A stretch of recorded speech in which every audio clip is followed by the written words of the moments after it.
They sell her for a sack of grain, but the cowboy rides up and says, "Not today." Under the scorching Arizona sun, Lydia Harlow is sold into slavery by her uncle to pay off debts.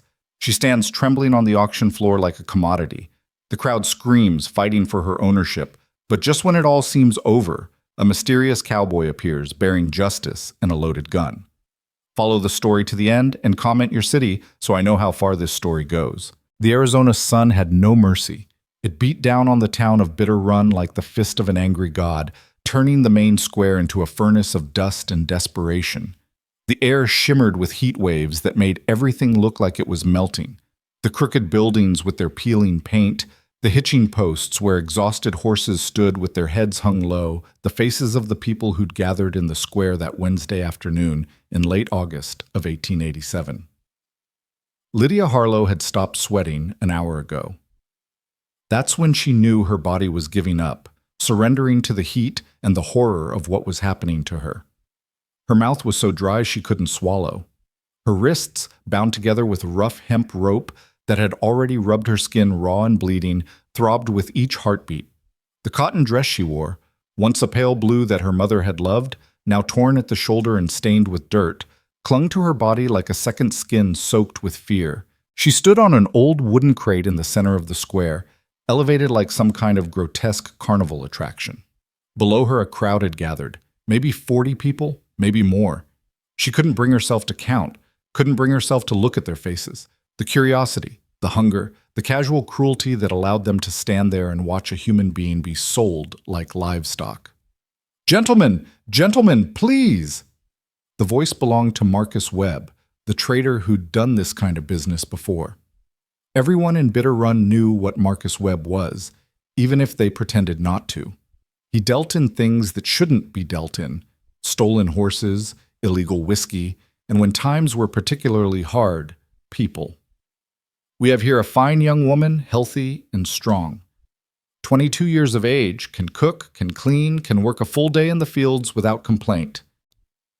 Lydia wanted to scream that she'd never worked a field in her life, that she was a school teacher, that she'd spent the last 4 years of her life teaching children to read and write in a one-room schoolhouse 20 miles north of here. But the gag in her mouth, a filthy strip of cloth that tasted like kerosene and made her gag every time she tried to breathe through it, made speech impossible. "Now I know some of you are thinking this ain't right," Webb continued, pacing back and forth in front of the crate like a preacher working up to the good part of his sermon. He was a big man, barrel-chested and thick-armed, with a face that had been weathered by years of desert sun into something resembling old leather. "But let me remind you that this is a legal transaction authorized by the young lady's legal guardian, one Cyrus Harlow, to settle a debt of considerable size." Legal. The word was a knife in Lydia's chest.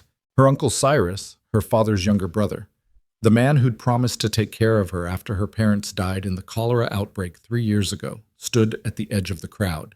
He wouldn't meet her eyes. Couldn't or wouldn't, Lydia didn't know which. His hat was pulled low over his face, but she could see his jaw working, chewing on the tobacco he always kept in his cheek. His hands were shoved deep in his pockets. He'd lost everything at the poker table.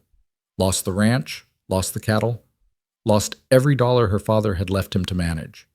And when the creditors came calling, when the men Cyrus owed money to threatened to take everything, including his life, he'd found one last thing to sell. Her. "Shall we start the bidding at 1 sack of grain?" Webb's voice pulled her back to the nightmare. "Come on now, gentlemen, don't be shy. This is a rare opportunity." Silence hung over the square like a noose. Lydia felt her knees start to shake. Maybe no one would bid. Maybe this whole sick display would end in failure and she'd be returned to 1 sack, a voice called out. Her heart stopped. 2 sacks, another voice, this one younger, eager. 3 sacks and a barrel of salt pork. A third bidder somewhere to her left. The numbers kept climbing. 4 sacks, 5, a milk cow, 2 chickens, and a sack of flour. The crowd was getting into it now, voices overlapping, men shouting out offers like they were bidding on a plow or a wagon wheel. Lydia's vision started to blur. She felt herself swaying on the crate, felt the wood beneath her bare feet start to tilt and spin. $15 cash money. The voice cut through the chaos like a gunshot. Deep, rough, mean.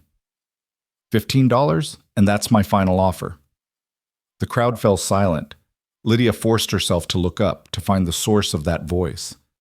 He stood near the back of the crowd, but somehow he dominated the space. 6 feet tall if he was an inch, with shoulders broad enough to block out the sun. His clothes were dark, black trousers, black vest, black hat pulled low over his eyes. But it was his face that made Lydia's blood run cold. It was a hard face, all sharp angles and weathered skin, with a scar that ran from his right temple down to his jaw. His eyes, visible beneath the brim of his hat, were the color of muddy water, and they held no kindness, no warmth, nothing human at all. "Sold!" Webb shouted, slamming his fist on the podium he'd set up beside the crate. "Sold to Mr. Jasper Kane for $15. No, no, no, no. Lydia's legs gave out. She collapsed on the crate, splinters digging into her knees through the thin fabric of her dress. She tried to scream against the gag, tried to make some sound that would express the terror that was flooding through her veins like ice water. But all that came out was a muffled whimper. Jasper Kane stepped forward through the crowd. Men moved aside to let him pass, their eyes sliding away from his face, like they couldn't bear to look at him directly. Lydia had heard stories about Kane. Everyone had. He ran a mining operation 30 miles east of Bitter Run, a hellhole of a place where men went to work and never came back. Some said he worked them to death. Others said things darker than that. Things people only whispered about late at night when the children were asleep. "Get her down from there," Kane said to Webb. His voice sounded like gravel being dragged across stone. "I got work that needs doing, and I'm losing daylight." Webb moved toward the crate, reaching up to grab Lydia's arm. His fingers closed around her bicep like a vice, and he yanked her off the platform. She landed hard on her feet, her ankles screaming in protest. Without the gag, she would have cried out. With it, she could only bite down and blink back tears. "Now hold on just a minute." A new voice, this one female. "Hold on just one damn minute." An older woman pushed through the crowd, Margaret Sullivan, who ran the general store on Main Street. She was small and thin as a willow branch, but she had the kind of fierce energy that made her seem twice her size. Her gray hair was pulled back in a severe bun, and her dark eyes flashed with righteous anger. "Marcus Webb, you ought to be ashamed of yourself. This girl is being sold against her will." "This is a legal transaction, Mrs. Sullivan," Webb said, though he had the decency to look uncomfortable. "Mr. Harlow signed all the proper papers." "Papers?" Margaret's voice rose to a shout. "Papers don't make this right, and you know it. This is slavery, pure and simple, and it's been illegal in this country for more than 20 years. "Indenture ain't slavery," Kane said quietly. The whole crowd seemed to lean away from his voice. "She's working off a debt. That's all this is. Legal contract." "Legal?" Margaret stepped forward until she was standing right in front of Kane, her head barely reaching his chest. But she didn't back down, didn't flinch. "You call this legal? Selling a woman like she's a horse?" "I call it business," Kane said. "Now if you'll excuse me, I got a long ride ahead of me." He grabbed the rope that bound Lydia's wrists and yanked, hard. She stumbled forward, barely keeping her feet under her. Margaret reached out as if to stop him, but Webb caught her arm. "Don't," Webb said softly. "You know what he is. You know what he'll do." Margaret's face crumpled. "This isn't right," she whispered. "This isn't—" That's when they heard it. Distant at first, like rolling thunder from a summer storm. But the sky was clear, not a cloud in sight. The sound grew louder. Hoofbeats, coming fast, coming hard. The crowd turned as one, facing east where the road led out into the desert. A rider was coming. Even from a distance, Lydia could tell there was something different about this one. He sat his horse like he'd been born in the saddle, his body moving in perfect rhythm with the animal's gait. The horse itself was magnificent, a black stallion that looked like it had been carved from midnight, all muscle and speed and barely controlled power. The rider wore a duster coat the color of sun-baked earth, and his hat was pulled low enough that his face was hidden in shadow.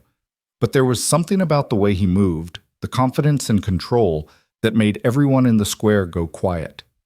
Even Kane's hand loosened slightly on the rope. The rider slowed his horse to a walk as he entered the square, dust swirling around the stallion's hooves like smoke. The crowd parted without being asked, people stepping back to make room. The only sound was the jingle of the horse's tack and the soft thud of hooves on packed dirt. 20 feet away, the rider pulled his horse to a stop. He sat there for a long moment, surveying the scene with the stillness of a man who had all the time in the world. Then slowly, he dismounted. His boots hit the ground with a soft thump that somehow carried across the entire square. He was tall, not as tall as Cain, but close. His build was leaner, more compact, but there was a coiled strength in the way he moved that spoke of speed and danger. As he stepped forward into the light, Lydia got her first clear look at his face. It was the kind of face that made her think of winter, all hard lines and cold beauty. His jaw was covered with several days' worth of dark stubble, and his eyes, when he raised his head enough for her to see them, were the pale blue of a winter sky.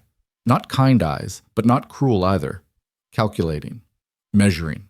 Those eyes scanned the crowd, taking in every detail. Webb standing beside his makeshift podium, Cyrus trying to disappear into the background, Margaret Sullivan with her fists clenched at her sides, Cain with his hand still wrapped around the rope that bound Lydia. And finally, inevitably, his gaze landed on Lydia herself. She saw something flicker across his face. Just for a moment, so quick she might have imagined it, something that looked almost like anger. "What's going on here?" His voice was quiet, conversational almost, but it carried. Everyone in the square heard it. "Private business," Cain said. "Move along." The stranger's lips curved into something that wasn't quite a smile.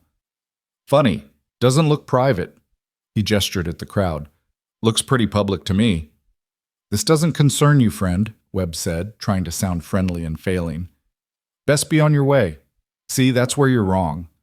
The stranger took a step closer, then another. Each movement was deliberate, controlled. "Because where I'm from, we don't much care for the sight of a woman being sold like livestock. Tends to stick in the craw, if you know what I mean." "Where you're from don't matter," Cain growled. "This is Bitter Run. We got our own ways here." "Your ways include human trafficking now?" The stranger's voice remained level, but there was an edge to it now, sharp as a knife blade. "That's a hell of a custom to be proud of." A murmur ran through the crowd.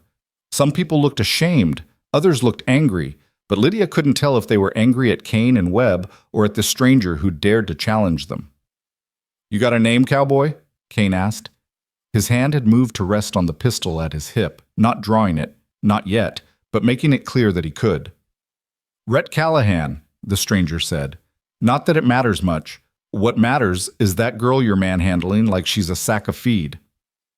Rhett Callahan. Lydia had never heard the name before, but something about the way he said it, the quiet confidence in his voice, made her think it was a name that had weight, history, maybe even danger. "She's my property now," Cain said. "Bought and paid for, all legal and proper." "Legal and proper," Rhett repeated the words like they tasted bad. "You know what I think about your legal and proper?" He paused, and when he spoke again, his voice had dropped to something barely above a whisper. But somehow it was more menacing than if he'd shouted. "I think it's horseshit." The square erupted. Half the crowd gasped. The other half started shouting, some in agreement, some in outrage. Webb held up his hands, trying to restore order. Cain's face went dark with fury, and his hand closed fully around his pistol grip. "You want to repeat that?" Cain said. "You want to say that again?" "Gladly." Rhett took another step forward. He was close enough now that Lydia could see the scars on his knuckles, the way his hand hung loose and ready by his own gun. "I said it's horseshit, the whole thing. This ain't about debt or contracts or legal anything. This is about you buying yourself a woman to abuse and torment, and you know it. Everyone here knows it." "That's slander," Webb sputtered. That's the truth," Margaret Sullivan called out. Several other people in the crowd nodded. Even some of the men who'd been bidding earlier looked uncomfortable now. Cain's face had gone from red to white. His hand started to draw his pistol. "You made a big mistake, Callahan." "Wouldn't be my first." Everything happened at once. Cain yanked on the rope, pulling Lydia toward him hard enough to make her stumble. At the same moment, he drew his pistol, bringing it up to point at Rhett's chest. But Rhett was already moving. He crossed the distance between them in 3 long strides, his hand a blur of motion. Lydia heard the sound of bone hitting flesh. Once, twice, 3 times in rapid succession. She saw Kane's head snap back, saw his pistol fly from his hand and skitter across the dirt. Saw him stagger backward, blood streaming from his nose and mouth. Rhett caught the rope before Kane could pull Lydia down with him. He yanked it out of Kane's grip and in the same motion, planted his boot in the center of Kane's chest and shoved, hard. Kane went down like a felled tree. He hit the ground with enough force to raise a cloud of dust, and he didn't get up. Just lay there, groaning, blood pooling in the dirt beneath his face. The square had gone completely silent. Rhett stood over Kane for a moment, his chest rising and falling with steady breaths. Then he turned to Webb. "Anyone else want to claim they bought this woman?" Webb took a step back, his hands raised. "Now hold on. I'll take that as a no." Rhett's hand moved to his own gun. A Colt Peacemaker, Lydia noticed, worn and well used but immaculately maintained. He drew it in one smooth motion, the metal glinting in the harsh sunlight. But instead of pointing it at anyone, he raised it toward the sky and fired. The gunshot was impossibly loud. Lydia flinched, her ears ringing. All around the square, people jumped and shouted.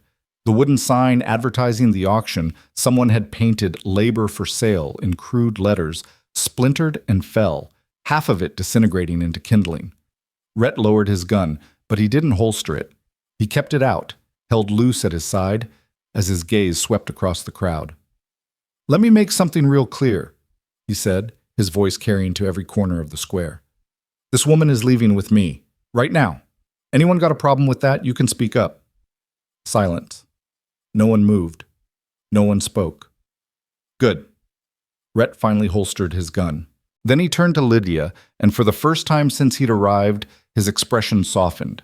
Just slightly. Just enough that she could see he wasn't a monster. "Can you walk?" Lydia tried to nod, but the gag made it awkward. She managed a jerky motion that she hoped he'd understand.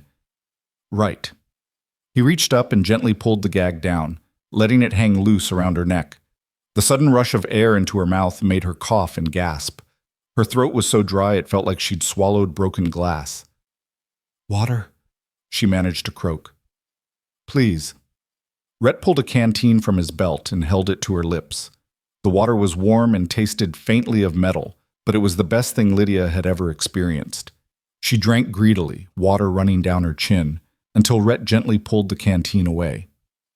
"Easy," he said. "Not too much at once or you'll be sick." He holstered the canteen and then pulled a knife from his boot. Lydia tensed, but he just used it to cut the ropes binding her wrists. The hemp fell away, and blood rushed back into her hands. The sudden sensation made her gasp with pain. "Can you stand on your own?" Rhett asked. I think so." Her voice was hoarse, barely above a whisper. She tried to take a step and immediately swayed. Her legs felt like they were made of water. Rhett caught her before she could fall. His arm around her shoulders was solid and warm, and for some reason, that small kindness made tears start to stream down Lydia's face. She couldn't stop them, couldn't hold them back anymore. She'd been so strong, had tried so hard not to break, but now... "It's all right," Rhett said quietly. His voice was surprisingly gentle for a man who'd just beaten another man half to death. "You're safe now, I promise." "Who?" Lydia had to stop and swallow, her throat still raw. "Who are you?" "Just someone passing through." He helped her take a few steps toward his horse. Someone who doesn't much care for the sight of people being treated like property. "Sheriff's coming!" someone in the crowd shouted. "I see him coming up the road!" Rhett muttered something under his breath that Lydia couldn't quite hear. He looked toward the east end of town, and sure enough, another rider was approaching, this one wearing a star pinned to his vest that caught the sunlight. "Well, hell," Rhett said. "This just got complicated." The sheriff was a big man, maybe 50 years old, with a substantial belly that hung over his belt and a thick mustache that was more gray than brown. He rode up to the square and dismounted with the careful movements of someone whose knees didn't work quite right anymore. His hand rested on his gun, but he didn't draw it, just looked around the square, taking in Kane lying in the dirt, the destroyed auction sign, the crowd of shocked townspeople, and finally Rhett standing with his arm around Lydia. Someone want to tell me what in the Sam Hill is going on here? The sheriff asked. Everyone started talking at once. Webb was insisting that a legal transaction had been interrupted by force. Kane, who'd managed to sit up but still looked dazed, was demanding that Rhett be arrested for assault. Margaret Sullivan was shouting that the whole auction was illegal and immoral. Other voices joined in, a chaotic chorus of accusations and defenses. The sheriff held up his hand. One at a time. Jesus, Mary, and Joseph, one at a goddamn time. He looked at Webb. Marcus, start from the beginning, and make it quick. Webb explained the situation, or his version of it anyway. Legal guardian, authorized sale, standard indenture contract, nothing illegal about it, just business as usual. The sheriff's face got more and more troubled as Webb talked. When the trader finally finished, the lawman turned to Cyrus, who'd been trying to sidle away unnoticed. That true, Harlow? You sold your niece? Cyrus wouldn't look at anyone. He stared at his boots. Had debts, he mumbled. Didn't have no choice. Didn't have... The sheriff looked like he'd bitten into something rotten. Cyrus, you damn fool. You could have come to me, could have worked something out. Wouldn't have mattered, Kane said. He'd gotten to his feet now, though he swayed slightly. His face was a mask of blood. The contract's legal. She's mine. Is that right? The sheriff turned to Rhett. And you would be? Rhett Callahan. The sheriff's eyes widened slightly. The Rhett Callahan? Out of Colorado? Used to be. Haven't been back that way in a while. Heard stories about you. The sheriff's hand moved closer to his gun. Not threatening exactly, but wary. Heard you were a bounty hunter. Heard you were fast. Fast enough. Rhett's voice was mild, but Lydia felt the tension in his body. He was ready to move if he had to. But I'm not here on business, Sheriff. Just happened to ride through and saw something that didn't sit right. So you decided to interfere with a legal transaction? Legal. Rhett shook his head. You keep using that word. I'm not sure you know what it means. I know the law, the sheriff said, his voice hardening. And the law says that slavery was abolished by the 13th Amendment in 1865, Margaret Sullivan interrupted. She'd moved to stand beside Rhett and Lydia, her arms crossed over her thin chest. And last time I checked, Arizona was part of the United States, which means that amendment applies here too. This isn't slavery, Webb protested. It's indenture, contract labor. There's a difference. Not much of one, Rhett said quietly. And you know it. The sheriff looked between them all, clearly wishing he was anywhere else. Look, he said finally. This is complicated. There's laws about debt, laws about contracts, There's also laws about human dignity, Margaret said sharply. Or there should be. A murmur of agreement ran through the crowd. Lydia noticed that more people were nodding now, looking uncomfortable with what had happened. Even some of the men who'd been bidding earlier looked ashamed. Sheriff Porter, a new voice said. An elderly man, had to be at least 70, with white hair and a neatly trimmed beard, stepped forward. I'm Judge Samuel Winters, retired, but I still practice law when needed. He pulled out a pair of spectacles and settled them on his nose, then produced a folded document from his coat pocket. I took the liberty of examining the contract that Mr. Harlow signed, and I have to say, it's got more holes than Swiss cheese. What do you mean? Webb asked, his voice going high and nervous. I mean that your legal contract was witnessed by only one person, yourself, when Arizona law requires 2 witnesses for an indenture contract. I mean that there's no specification of the terms of labor or the duration of service. I mean that Miss Harlow's signature is nowhere on this document, which means she never consented to this arrangement. Judge Winters folded the paper and put it back in his pocket. In short, Mr. Webb, this contract isn't worth the paper it's written on. The square erupted again. Webb was sputtering protests. Kane was shouting that he'd been cheated. But Sheriff Porter held up his hand and gradually the noise died down. Judge Winters, the sheriff said, you're saying this whole thing is invalid? As invalid as they come, the judge confirmed. Miss Harlow was being sold illegally. Any transaction based on this contract is null and void. Kane's face went from pale to red. I paid good money. And you'll get it back, the sheriff said. But the girl goes free. He turned to Webb. Marcus, you and I are going to have a long talk about what constitutes legal business in my town, in my office, right now. Webb looked like he wanted to argue, but the expression on the sheriff's face stopped him. He nodded sullenly and started walking toward the sheriff's office on the far side of the square. As for you, the sheriff said to Kane, I want you out of Bitter Run, today. And if I hear about you trying this kind of thing again, I'll make sure every lawman in the territory knows your name. This isn't over, Kane snarled. But he was already backing away, probably realizing that public opinion had turned completely against him. You hear me? This isn't... It's over, Rhett said. His voice was still quiet, but there was a finality to it that made Kane stop mid-sentence. Get on your horse and ride, while you still can. Kane stared at him for a long moment. Then he spat blood onto the ground, retrieved his hat from where it had fallen, and limped toward his horse. Within minutes, he was gone, riding east back toward his mining operation. The crowd started to disperse, people drifting back to their shops and homes, already starting to gossip about what they'd witnessed. Sheriff Porter tipped his hat to Rhett. Appreciate what you did here, Mr. Callahan, even if you did bend a few laws doing it. Seemed like the right thing to do, Rhett said. It was. The sheriff glanced at Lydia, and his expression softened. Miss Harlow, I'm sorry about what happened to you. If there's anything... She needs a doctor, Margaret Sullivan said. Look at her wrists, and she's half dead from heat exhaustion. For the first time, Lydia looked down at her own wrists. They were a mess, raw and bloody, where the rope had cut into her skin, already starting to bruise. She'd been so numb with shock that she hadn't really felt the pain, but now it hit her all at once. A wave of dizziness swept over her. Whoa, easy. Rhett's arm tightened around her shoulders, holding her steady. Let's get you somewhere you can sit down. Margaret led them to her general store, which was just across the square. Inside it was blessedly cool, or at least cooler than outside. The store smelled of coffee and leather and sawdust, familiar scents that made something inside Lydia's chest relax just slightly.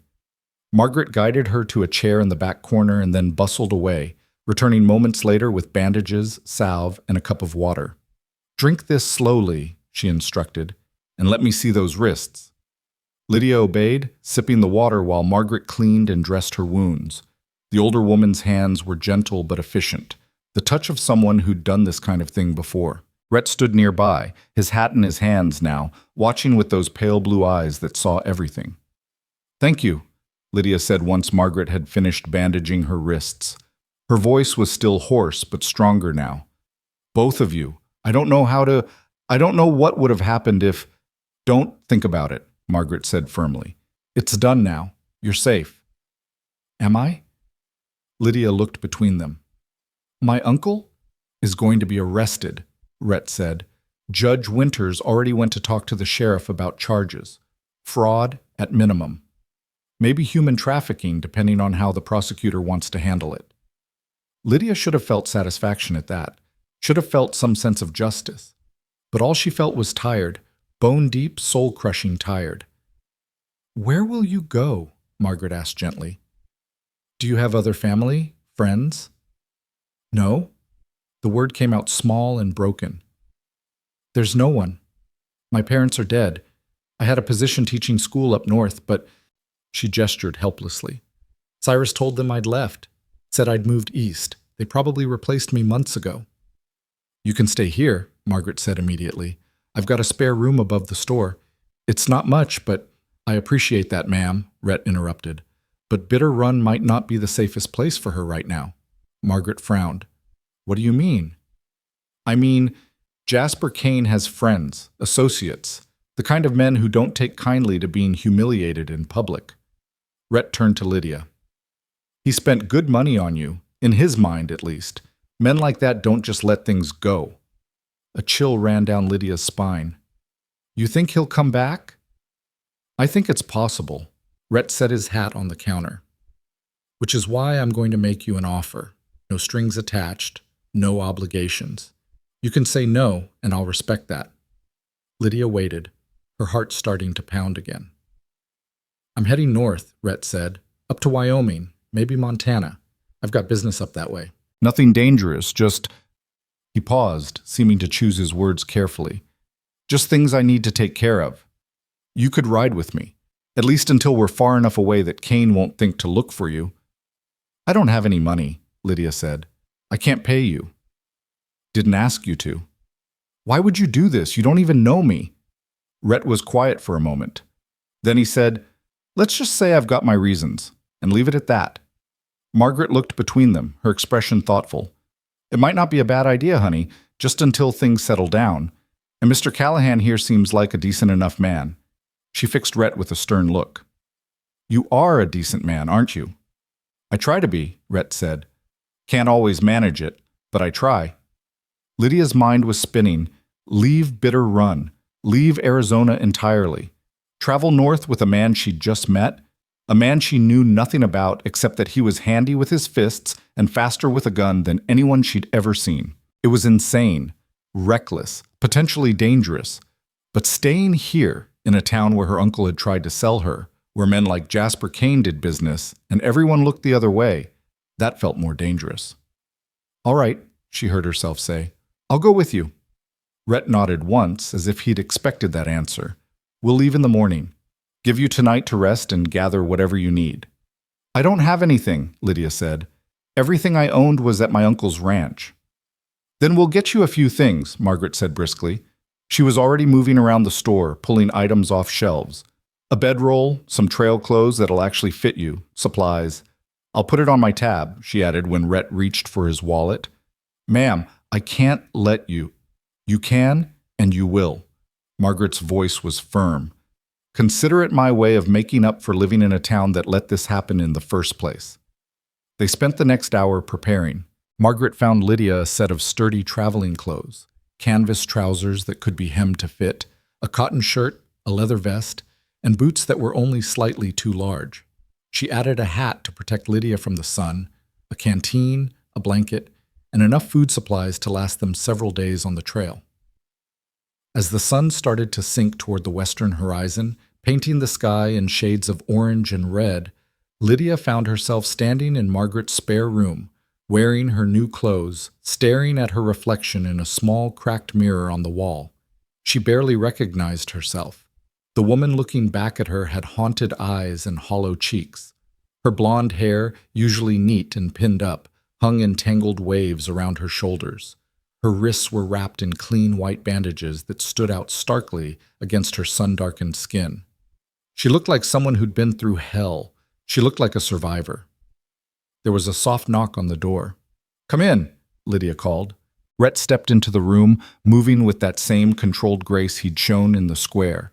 He'd cleaned up since then, washed the dust from his face, slicked back his dark hair, but his eyes were the same, watchful, assessing. Thought you might want these, he said, holding out a worn leather belt with a holster attached, and in the holster, a small revolver. It's a .32 caliber. Easy to handle, won't kick too hard, but it'll do the job if you need it to. Lydia stared at the gun. She'd never held a weapon in her life. Teachers didn't carry guns, ladies didn't carry guns. But then, she wasn't really a lady anymore, was she? She was a woman who'd been sold like cattle, a woman who'd had to be rescued, a woman who was about to ride off into the wilderness with a stranger. She took the belt. I don't know how to shoot. I'll teach you, Rhett said. Before we hit Wyoming, you'll be able to hit a target at 20 paces, I promise. Why are you doing this? The question burst out of her before she could stop it. Really? Why help me? Rhett was quiet for so long that Lydia thought he wasn't going to answer. Then he said, I had a sister once, younger than me. Sweet kid, always singing, always smiling. His voice went distant. Some men took her, sold her. By the time I found her, he stopped, swallowed hard. By the time I found her, it was too late. I'm sorry, Lydia whispered. So am I. Rhett's eyes focused on her again. I can't help her anymore, but I can help you. That's reason enough. He turned to leave, but Lydia stopped him. Mr. Callahan. Rhett. Just Rhett. Rhett. She took a breath. Thank you for everything. He nodded once, touched the brim of his hat, and left. Lydia stood in the growing darkness of the room, the weight of the gun belt in her hands, and tried to process everything that had happened in the last few hours. This morning, she'd woken up in her uncle's house, still believing that he'd find another way, that he wouldn't really go through with it. Now she was preparing to leave everything she'd ever known behind, to ride north with a gunfighter who'd saved her life, to become someone new. The old Lydia Harlow, the school teacher, the obedient niece, the proper young lady, had died today in that square. This new Lydia, whoever she was going to be, would have to learn how to survive. She buckled on the gun belt, adjusting it to fit her smaller frame. The weight of the revolver against her hip felt strange, foreign, but also, somehow, right. Outside her window, the last light was fading from the sky. Tomorrow, she and Rhett would ride north, away from Bitter Run, away from Jasper Kane and Cyrus Harlow and everyone who'd stood by and let her be sold. Toward what, she didn't know. But it had to be better than what she was leaving behind. It had to be. Dawn broke over Bitter Run with the kind of crimson sky that old-timers said meant blood on the horizon. Lydia stood in the doorway of Margaret Sullivan's general store, watching the sun climb over the distant mountains, and wondered if the old-timers were right. She hadn't slept. Every time she'd closed her eyes, she'd seen Jasper Kane's face, felt the rope cutting into her wrists, heard the crowd shouting out their bids like she was nothing more than livestock. So she'd lain awake in Margaret's spare room, staring at the ceiling, running her fingers over the handle of the revolver Rhett had given her. Now, in the pale morning light, exhaustion pulled at her bones like lead weights. But there was no time for rest. Rhett had said they'd leave at first light, and the sun was already painting the eastern sky in shades of gold and amber. "You sure about this, honey?" Margaret appeared beside her, carrying a cloth sack tied with twine. "It's not too late to change your mind. You could stay here. I'd make sure you were safe." "Could you?" Lydia's voice was quiet. "Could you really keep me safe if Kane came back with a dozen men? If he decided he wanted what he paid for?" Margaret's silence was answer enough. "Besides," Lydia continued, "I can't hide in your back room for the rest of my life. I need to start over, somewhere far from here." "I packed you some food," Margaret said, pressing the sack into Lydia's hands. "Jerky, hardtack, dried apples. It's not much, but it'll keep you going for a few days at least." Her weathered hand closed over Lydia's. "You write to me when you get where you're going. Let me know you're all right." "I will." Lydia's throat tightened. "Thank you, Margaret, for everything." "Don't thank me. Thank that cowboy of yours." Margaret's eyes glinted with something that might have been humor. "He's a hard man, that one. But I think he's got a good heart buried under all that granite." "He's not my cowboy," Lydia protested, but Margaret just smiled. The sound of hoofbeats drew their attention. Rhett rode up Main Street, leading a second horse, a gray mare with gentle eyes and a patient stance. He'd clearly been to the livery stable. Both horses were saddled and loaded with supplies, bedrolls tied behind the saddles, saddlebags bulging with provisions. He pulled up in front of the store and dismounted with that fluid grace Lydia was starting to recognize as distinctly his. In the morning light, she could see him more clearly than she had yesterday. The lines around his eyes that spoke of too many years squinting into harsh sunlight. The scar that ran down his jaw, pale against his tan skin. The way his hand never strayed far from his gun, even here in the relative safety of the town's main street. "Morning," he said, touching the brim of his hat to Margaret. Then his gaze settled on Lydia, those pale blue eyes taking in her new trail clothes, the gun belt at her hip, the dark circles under her eyes. "You ready?" "As ready as I'll ever be." He nodded and turned to the gray mare. "This is Stella. She's steady, won't spook easy, and she's got good wind for long distances. You know how to ride?" "Some." Lydia approached the mare slowly, letting the animal sniff her hand. "I used to ride when I was younger, before my parents died." "Good. That'll make things easier." Rhett adjusted one of the stirrups. "We've got a long way to go. I figure we'll make 20, maybe 25 miles today if we push it, more once you get used to being in the saddle again." 25 miles. Lydia tried to imagine it and couldn't. The farthest she'd ridden in years was the 5 miles from her uncle's ranch to the schoolhouse where she'd taught. "Where exactly are we going?" she asked. "North?" Rhett's answer was characteristically brief. "I've got business in a town called Silver Creek, up near the Wyoming border. That's about a week's ride from here, give or take. After that, he shrugged. After that, you can decide where you want to go. I'll make sure you've got enough money to get settled somewhere new. I told you, I can't pay you back. And I told you I'm not asking you to. There was a hint of impatience in his voice now. Look, Miss Harlow. Lydia, just Lydia. Lydia. He said her name like he was testing the weight of it. I'm not doing this for money or gratitude or anything else you might think you owe me. I'm doing it because it's the right thing to do. Can you accept that? She wanted to argue, wanted to insist that she couldn't accept charity, that she needed to maintain some shred of dignity and independence. But the truth was, she had nothing. No money, no family, no home. Pride was a luxury she couldn't afford. All right, she said quietly. I can accept that. Good. He gestured to the mare. Then let's get moving. We're burning daylight. Lydia said one final goodbye to Margaret, who hugged her tight enough to crack ribs and made her promise again to write. Then she put her foot in the stirrup and hauled herself up into the saddle. Her muscles protested. It had been years since she'd ridden, and her body had forgotten the particular ache of sitting astride a horse. But she settled into the saddle and gathered the reins, and some distant muscle memory kicked in. Rhett swung up onto his black stallion with the ease of a man who'd spent more time in a saddle than out of one. Stay close, he said. And if I tell you to do something, don't argue. Just do it. Understood? Understood. They rode out of Bitter Run as the sun climbed higher, turning the sky from red to orange to fierce burning blue. Lydia looked back once, watching the town shrink behind them. She tried to feel something, sadness maybe, or regret.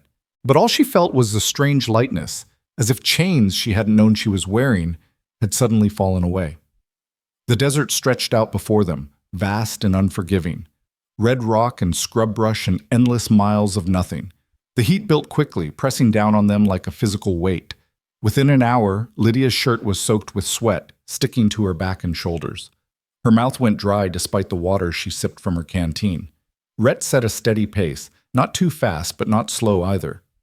They rode in silence for the most part, the only sounds the creak of leather, the thud of hooves on hard-packed earth, and the occasional cry of a hawk circling overhead.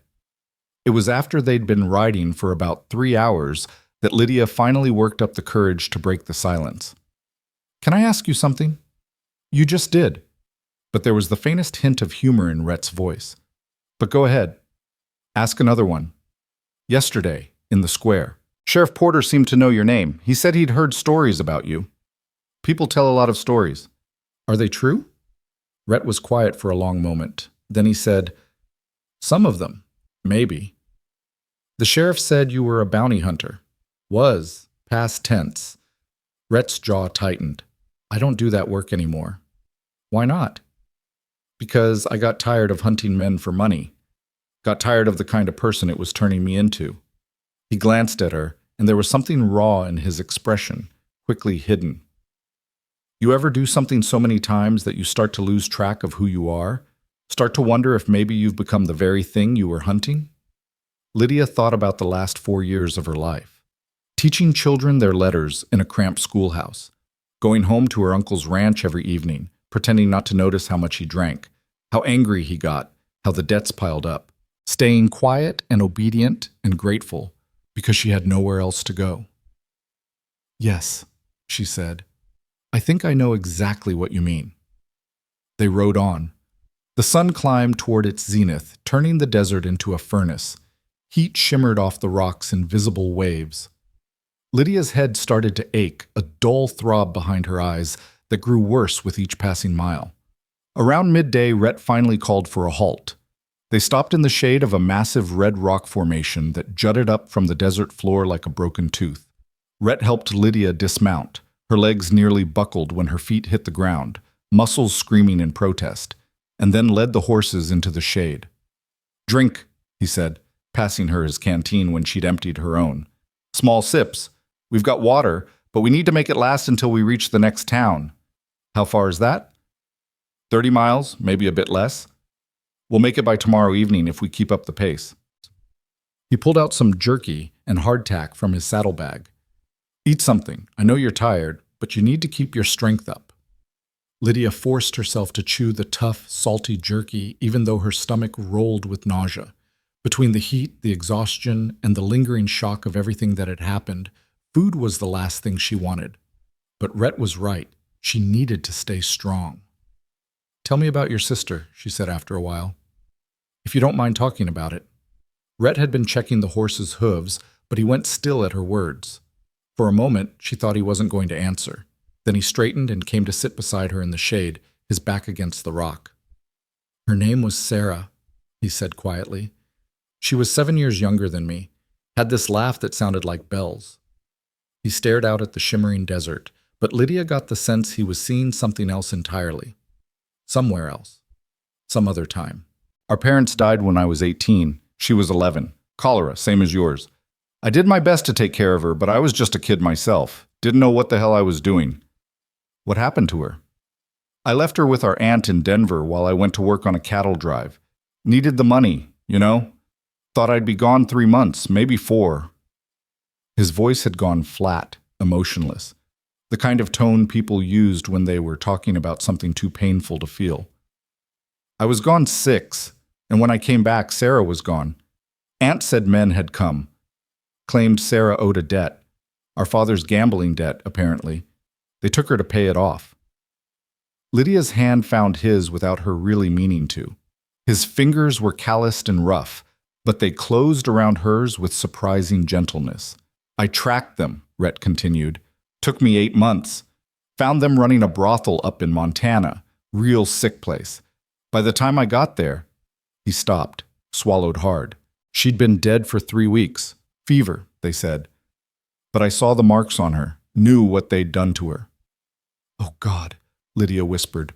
"Rhett, I'm so—" "I killed them all."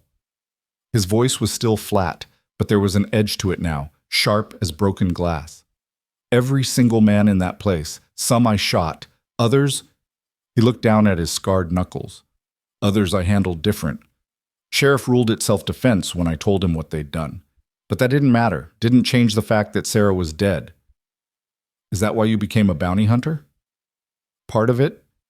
Figured if I was going to be good at killing, might as well get paid for it. Spent 5 years tracking down the worst men the West had to offer. Murderers, rapists, slavers." He pulled his hand away from hers and stood.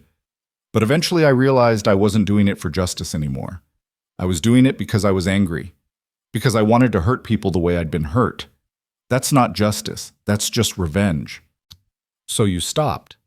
"So I stopped." He walked over to his horse and began tightening the saddle cinch. "Been drifting for about a year now. Taking odd jobs, staying in one place for a while, then moving on. Trying to figure out who I am when I'm not hunting someone." "And have you? Figured it out, I mean." "Not yet." He glanced back at her, and for the first time since she'd met him, she saw him smile. It was a small smile, barely there, but it transformed his face. Made him look younger, less haunted. "But I'm working on it." They rested for another 20 minutes, then mounted up and continued north. The afternoon wore on, hot and brutal. Lydia's thighs ached from gripping the saddle. Her back felt like someone had beaten it with a club. Every movement made her bandaged wrists throb with pain. But she didn't complain, didn't ask to stop. She just kept riding, kept putting 1 mile after another behind them. As the sun started its descent toward the western horizon, painting the rocks in shades of amber and gold, Rhett led them to a small canyon with a trickle of water running through it. "We'll camp here tonight," he said. "There's water for the horses and enough shelter that we won't be visible from the road."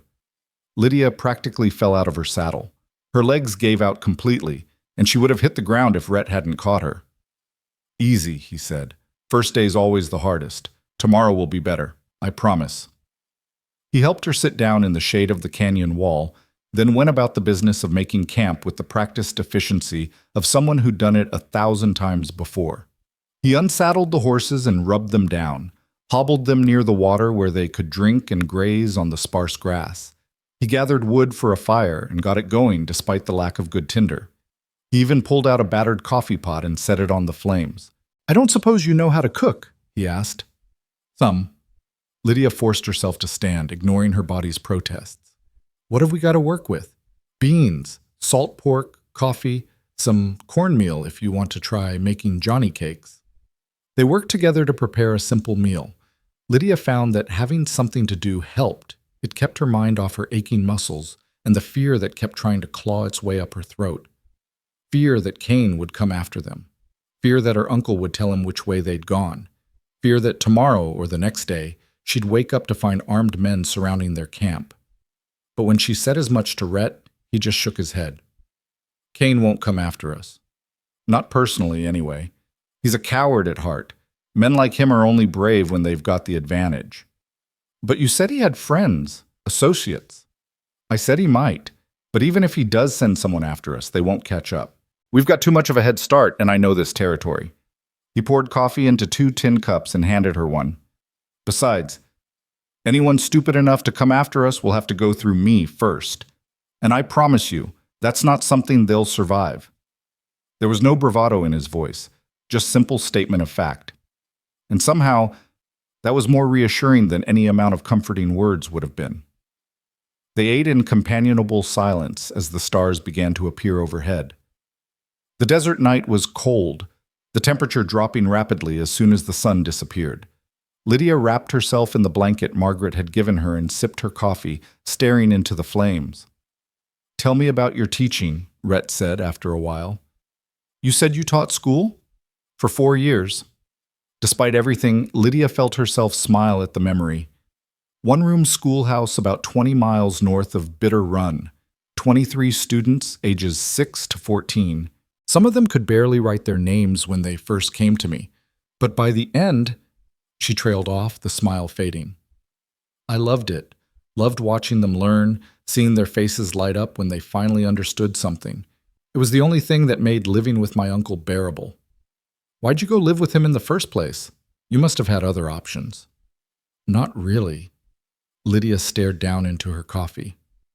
"My father left everything to Cyrus in his will. The ranch, the money, all of it. He thought he was doing the right thing, figured a man could manage the property better than a woman could. And maybe he was right. But it meant I had nothing of my own. No inheritance, no money, nowhere to go." "That's not right," Rhett said quietly. "That's not right at all." "Maybe not, but it's legal." She threw his own word back at him and saw the corner of his mouth twitch. "Anyway, it doesn't matter now. The ranch is gone, Cyrus is going to jail, and I'm—" She gestured helplessly at the desert around them. "I'm here." "You could teach again," Rhett said. "Up north, there's always towns looking for teachers, especially women teachers. They figure women are better with children." "Maybe." Lydia tried to imagine it. A new town, a new school, new students, starting over completely. It should have been terrifying, and it was. But it was also strangely exciting. "I'd like that. To teach again." They talked for a while longer, carefully at first, then more easily as the night deepened. Rhett told her about the places he'd been, the things he'd seen in his years wandering the West. Towns with names like Deadwood and Tombstone and Silver City, mountains that scraped the sky, plains that went on forever, rivers so wide you couldn't see the other side. Lydia told him about her childhood, before her parents died. About growing up on the ranch, learning to ride, helping her mother in the kitchen, sitting with her father in the evenings while he read to her from the books he loved. About the happiness she'd had, once upon a time, before everything fell apart. Eventually, exhaustion caught up with her. She found herself nodding off mid-sentence, her head drooping toward her chest. Rhett noticed and stood. "Get some sleep," he said. "I'll take first watch." "Watch? You think someone might—" "Probably not. But I didn't stay alive this long by being careless." He pulled his revolver and checked the cylinder, then replaced it in its holster. "I'll wake you in a few hours. You can take second watch." "I don't know how to keep watch," Lydia protested. "I don't know what to look for." "You'll learn." He gestured to her bedroll. "Now sleep. That's an order." Lydia wanted to argue, but she was too tired. She crawled into her bedroll and pulled the blanket up to her chin. The ground was hard and uncomfortable, nothing like the soft bed she'd slept in at Margaret's store the night before. But somehow, wrapped in the wool blanket with the fire crackling nearby and Rhett standing guard, she felt safer than she had in years. She fell asleep to the sound of night birds calling and Rhett's boots crunching softly on the sandy ground as he paced the perimeter of their camp. Lydia woke to Rhett's hand on her shoulder and jerked upright, her heart pounding. For a disoriented moment, she didn't know where she was. Then it all came flooding back. The auction, the escape, the long day of riding. "Easy," Rhett said quietly. "It's just your turn for watch. Everything's quiet." The moon had risen, nearly full, casting pale silver light across the canyon. Rhett showed her where to sit, what to watch for. "If you hear anything unusual, hoofbeats, voices, even just a feeling that something's wrong, you wake me immediately. Don't try to handle it yourself." "Understood?" "Understood." He handed her his rifle. "You know how to use this?" "I've never fired a rifle in my life." "Then we'll add that to tomorrow's lessons. For now, just keep it close. The weight of it will make you feel better." He headed toward his own bedroll, then paused. "Lydia, thank you for trusting me enough to come with me. I know it can't have been an easy choice." "It was the only choice," she said, "but you're welcome anyway." She sat watch for what felt like hours, though it was probably less. The desert night was alive with sounds she'd never noticed before. The rustle of small animals in the brush, the distant howl of a coyote, the wind whistling through the canyon walls. Every sound made her tense, her hand moving to the rifle across her lap. But nothing came. No riders in the night, no armed men seeking revenge, just the vast, empty desert and the endless stars overhead. When it was finally time to wake Rhett for his turn, Lydia found she didn't want to. There was something peaceful about sitting alone in the darkness, keeping watch while he slept. Something that made her feel useful, needed, like she was contributing rather than just being a burden he'd taken on. But eventually she shook him awake, and he took over the watch without complaint. Lydia crawled back into her bedroll and fell instantly into a deep, dreamless sleep. The second day was worse than the first. Lydia woke to muscles so stiff and sore she could barely move. Every inch of her body ached. Her thighs were raw from the saddle, her back felt like it had been twisted into knots, and her hands were so stiff she could barely make a fist. Rhett took one look at her face and said, "Yeah, I figured that might happen. Here." He pressed a tin cup of coffee into her hands. "Drink this. We'll take it easy this morning, let you work out some of the stiffness before we ride." "I'm fine," Lydia protested, but her voice lacked conviction. "You're not fine. You're in pain and exhausted and probably wondering what the hell you got yourself into." He squatted down beside her. "But I promise you it gets easier. Your body will adjust. Give it a few days." They spent the morning slowly, letting Lydia stretch and move around the camp until some of the stiffness eased. Rhett showed her how to properly saddle a horse, how to check the cinch and adjust the stirrups. Basic things that any ranch kid would have known, but that Lydia had forgotten in her years of living in town. Then, true to his word, he taught her how to shoot. They set up targets, rocks balanced on larger rocks, about 20 paces away. Rhett handed her the small revolver he'd given her and showed her how to hold it, how to aim, how to squeeze the trigger rather than jerking it. "The gun's gonna kick," he warned. "Don't fight it. Just let it happen and bring it back down on target." The first shot went wide by at least 3 feet. The second was worse. By the 5th shot, Lydia was ready to throw the gun into the canyon and give up. "You're tensing up," Rhett said. He moved behind her, his hands coming to rest lightly on her shoulders. "Relax. Breathe. The gun's not going to hurt you if you respect it."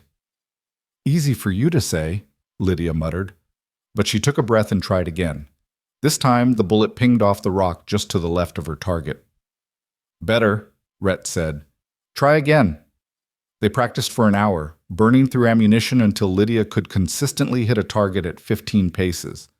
Not great, but better than nothing. By the time they finished, her arm ached from the recoil and her ears were ringing from the gunshots. But she felt something else too, a small spark of confidence, pride even. She could shoot a gun now. Not well, but well enough. It was something.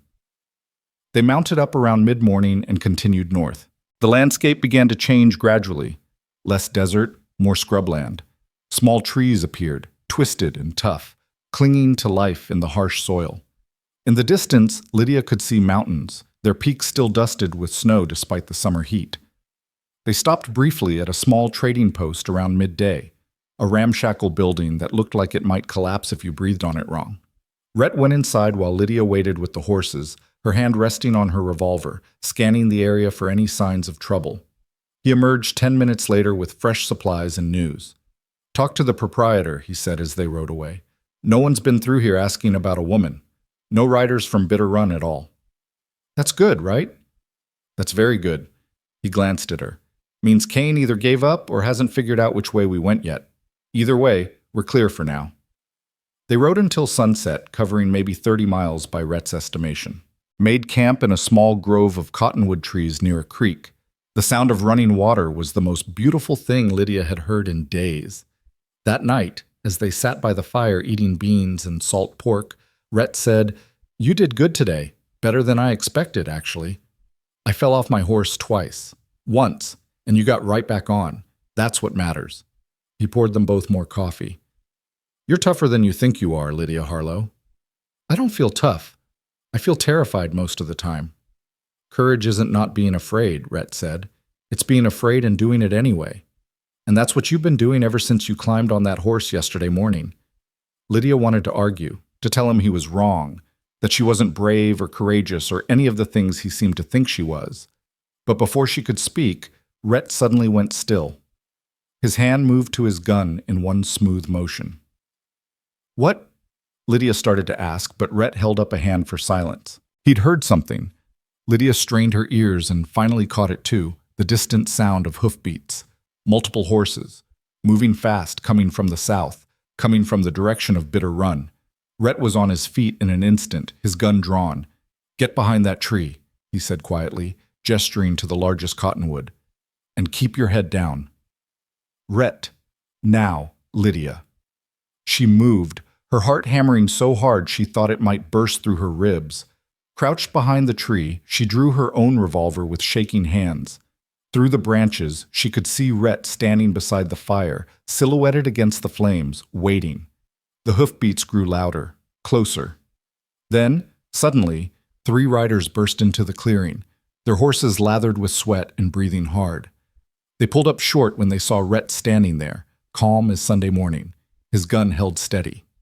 Even in the firelight, Lydia recognized the man in front. He'd been at the auction. He'd been one of the men bidding on her, and he had murder in his eyes. The man in front was built like a bull, thick neck, barrel chest, arms that looked like they could snap a man in half. His face was sunburned and mean, with small eyes that glittered in the firelight like chips of flint. Lydia remembered him shouting 6 sacks of grain during the auction, remembered the hungry way he'd looked at her. "Well, well," the man said, his voice rough as gravel. "Looks like we found what we've been looking for." "That's so." Rhett's voice was calm, almost conversational, but Lydia could see the tension in his shoulders, the way his finger rested on the trigger of his Colt. "And what exactly have you been looking for?" "You know damn well what," the bull-necked man spat into the dirt. "That girl you stole from the auction. Mr. Kane wants her back." "Kane," Rhett's jaw tightened. "So he did send someone after us. Can't say I'm surprised, but I am disappointed. Thought he might have more sense than that. Mr. Kane don't take kindly to being made a fool of," one of the other riders said. "He was younger, maybe 25, with a scraggly beard and nervous hands. He paid good money for that merchandise." "Merchandise?" Rhett repeated the word like it tasted foul. "That's what you're calling her? Merchandise?" "That's what she is," the bull-necked man said. "Property, legally purchased, and you're going to hand her over or we're going to take her." "No." The word was flat, final. "I don't think so." The 3 riders exchanged glances. The bull-necked man leaned forward in his saddle, his hand moving toward the rifle strapped to his horse. "You're one man, cowboy. We're 3. You really want to play those odds?" "Depends." Rhett shifted his stance slightly, and Lydia realized he was positioning himself so the fire was behind him, making him harder to see clearly, making him a more difficult target. "You boys any good with those guns you're carrying, or are you just the kind who shoot unarmed men in the back?" The youngest rider flushed red. "Now you listen here." "No, you listen." Rhett's voice cut through the night like a whip. That woman you're looking for?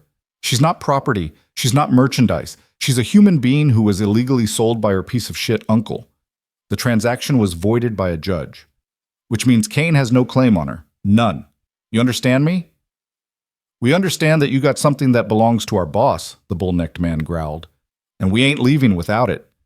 Then I guess you ain't leaving. Rhett's gun came up a fraction of an inch. Because she's not going anywhere with you. Not tonight, not ever. Behind the cottonwood tree, Lydia's hands were shaking so badly she almost dropped her revolver. Her heart hammered against her ribs like it was trying to escape. 3 against 1. The odds were terrible. Even if Rhett was fast, and she'd seen that he was, could he really take down 3 armed men before one of them got a shot off? This is your last chance, the bull-necked man said. He was drawing his rifle now, pulling it slowly from its scabbard. Give us the girl and ride away. We got no quarrel with you. Funny thing about that, Rhett said softly. I've got a quarrel with you. I've got a big problem with men who think they can buy and sell women like livestock. I've got a problem with cowards who ride in packs because they're too yellow to face a man alone. And I've got a real big problem with anyone who threatens someone under my protection. The tension in the clearing was thick enough to cut. Lydia could barely breathe. The fire crackled and popped, sending sparks spiraling up into the darkness. The horses shifted nervously, sensing the violence about to erupt.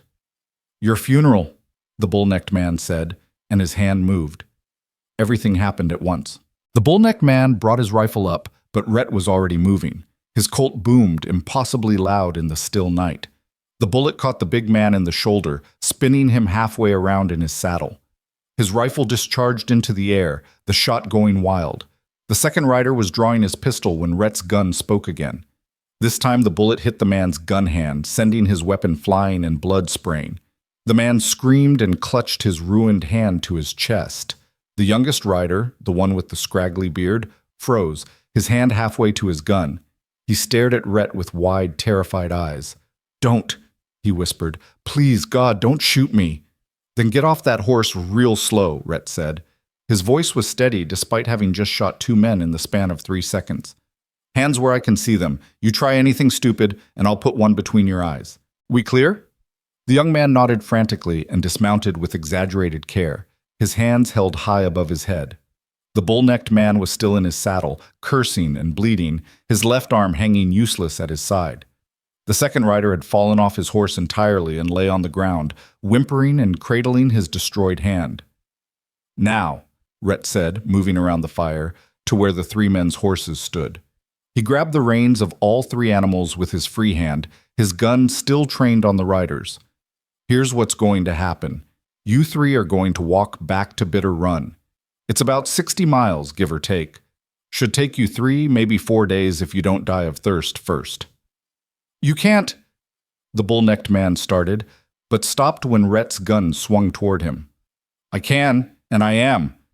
Consider yourselves lucky I'm letting you walk away at all. Most men who come after me don't get that courtesy. Rhett's eyes were cold as winter ice. And when you get back to Bitter Run, you tell Jasper Kane something for me. You tell him that if he sends anyone else after us, I won't be so merciful next time. You tell him that the next man who comes looking for Lydia Harlow better be prepared to die, because that's exactly what's going to happen. Kane will kill us for coming back empty-handed, the young rider said, his voice shaking. Then I suggest you don't go back. Head east, head west, I don't care. Just stay away from us. Rhett glanced at the wounded men. And get that hand looked at before infection sets in. You've got maybe 2 days before you start losing fingers. He led the 3 horses away from the clearing, deeper into the cottonwood grove. Lydia heard him moving around, and when he returned a few minutes later, he was alone. Your horses are a 1/4 mile that way, he said, gesturing north. Hobbled, but not tied. You want them back, you'll have to walk. Now get moving, all of you. The 3 men stumbled off into the darkness, the wounded ones helping each other, the young one glancing back over his shoulder every few steps like he expected Rhett to shoot them in the back. But Rhett just stood there watching until they disappeared into the night. Then he holstered his gun and turned toward the tree where Lydia was hiding. You can come out now, he said quietly. They're gone. Lydia emerged on shaking legs. She looked at Rhett, really looked at him, and saw no trace of emotion on his face. No anger, no satisfaction, no remorse. Just the same calm expression he'd worn while teaching her to shoot this morning. "You shot them," she whispered. You shot them like it was nothing." "It was something," Rhett said. He moved to the fire and poured himself a cup of coffee with steady hands. "But it was necessary. They came here to take you by force. I stopped them. That's all." "That's all?" Lydia's voice rose. "You could have been killed. 3 against 1 and you just... How did you even... Practice." He took a sip of coffee. "A lot of practice. And the knowledge that if I missed, you'd be the one paying the price. That tends to sharpen a man's aim." Lydia sank down onto a log near the fire. Her legs wouldn't hold her anymore. She was shaking all over, adrenaline flooding her system with nowhere to go. What if there are more? What if Kane sends a dozen men next time? He won't. Rhett sat down across from her. Those 3 will tell him what happened. Word will spread. And men like Kane, they understand one thing: power. I just showed him that he doesn't have power over us. That coming after us will cost him more than it's worth. You're sure about that? Nothing's ever sure in this world, Lydia. But yeah, I'm pretty sure. He met her eyes across the fire. I know this is scary. I know you're not used to this kind of violence. Hell, I'm not used to it anymore either, at least not like I used to be. But I meant what I said back in Bitter Run. No one's taking you, not while I'm breathing. Lydia stared at him, this man who'd appeared in her life like a bolt of lightning, who'd saved her from a fate worse than death, who'd just shot 3 armed men without hesitation. She didn't know whether to thank him or be terrified of him. Maybe both. We should move, Rhett said after a moment. Just in case they double back or there are more of them nearby. Can you ride? I think so. Lydia stood, testing her legs. They were steadier now, though her hands still trembled. Where will we go? There's a town about 15 miles north of here, Red Rock. We can make it by dawn if we push hard, get a room at the boarding house, rest during the day. Nobody will look for us there.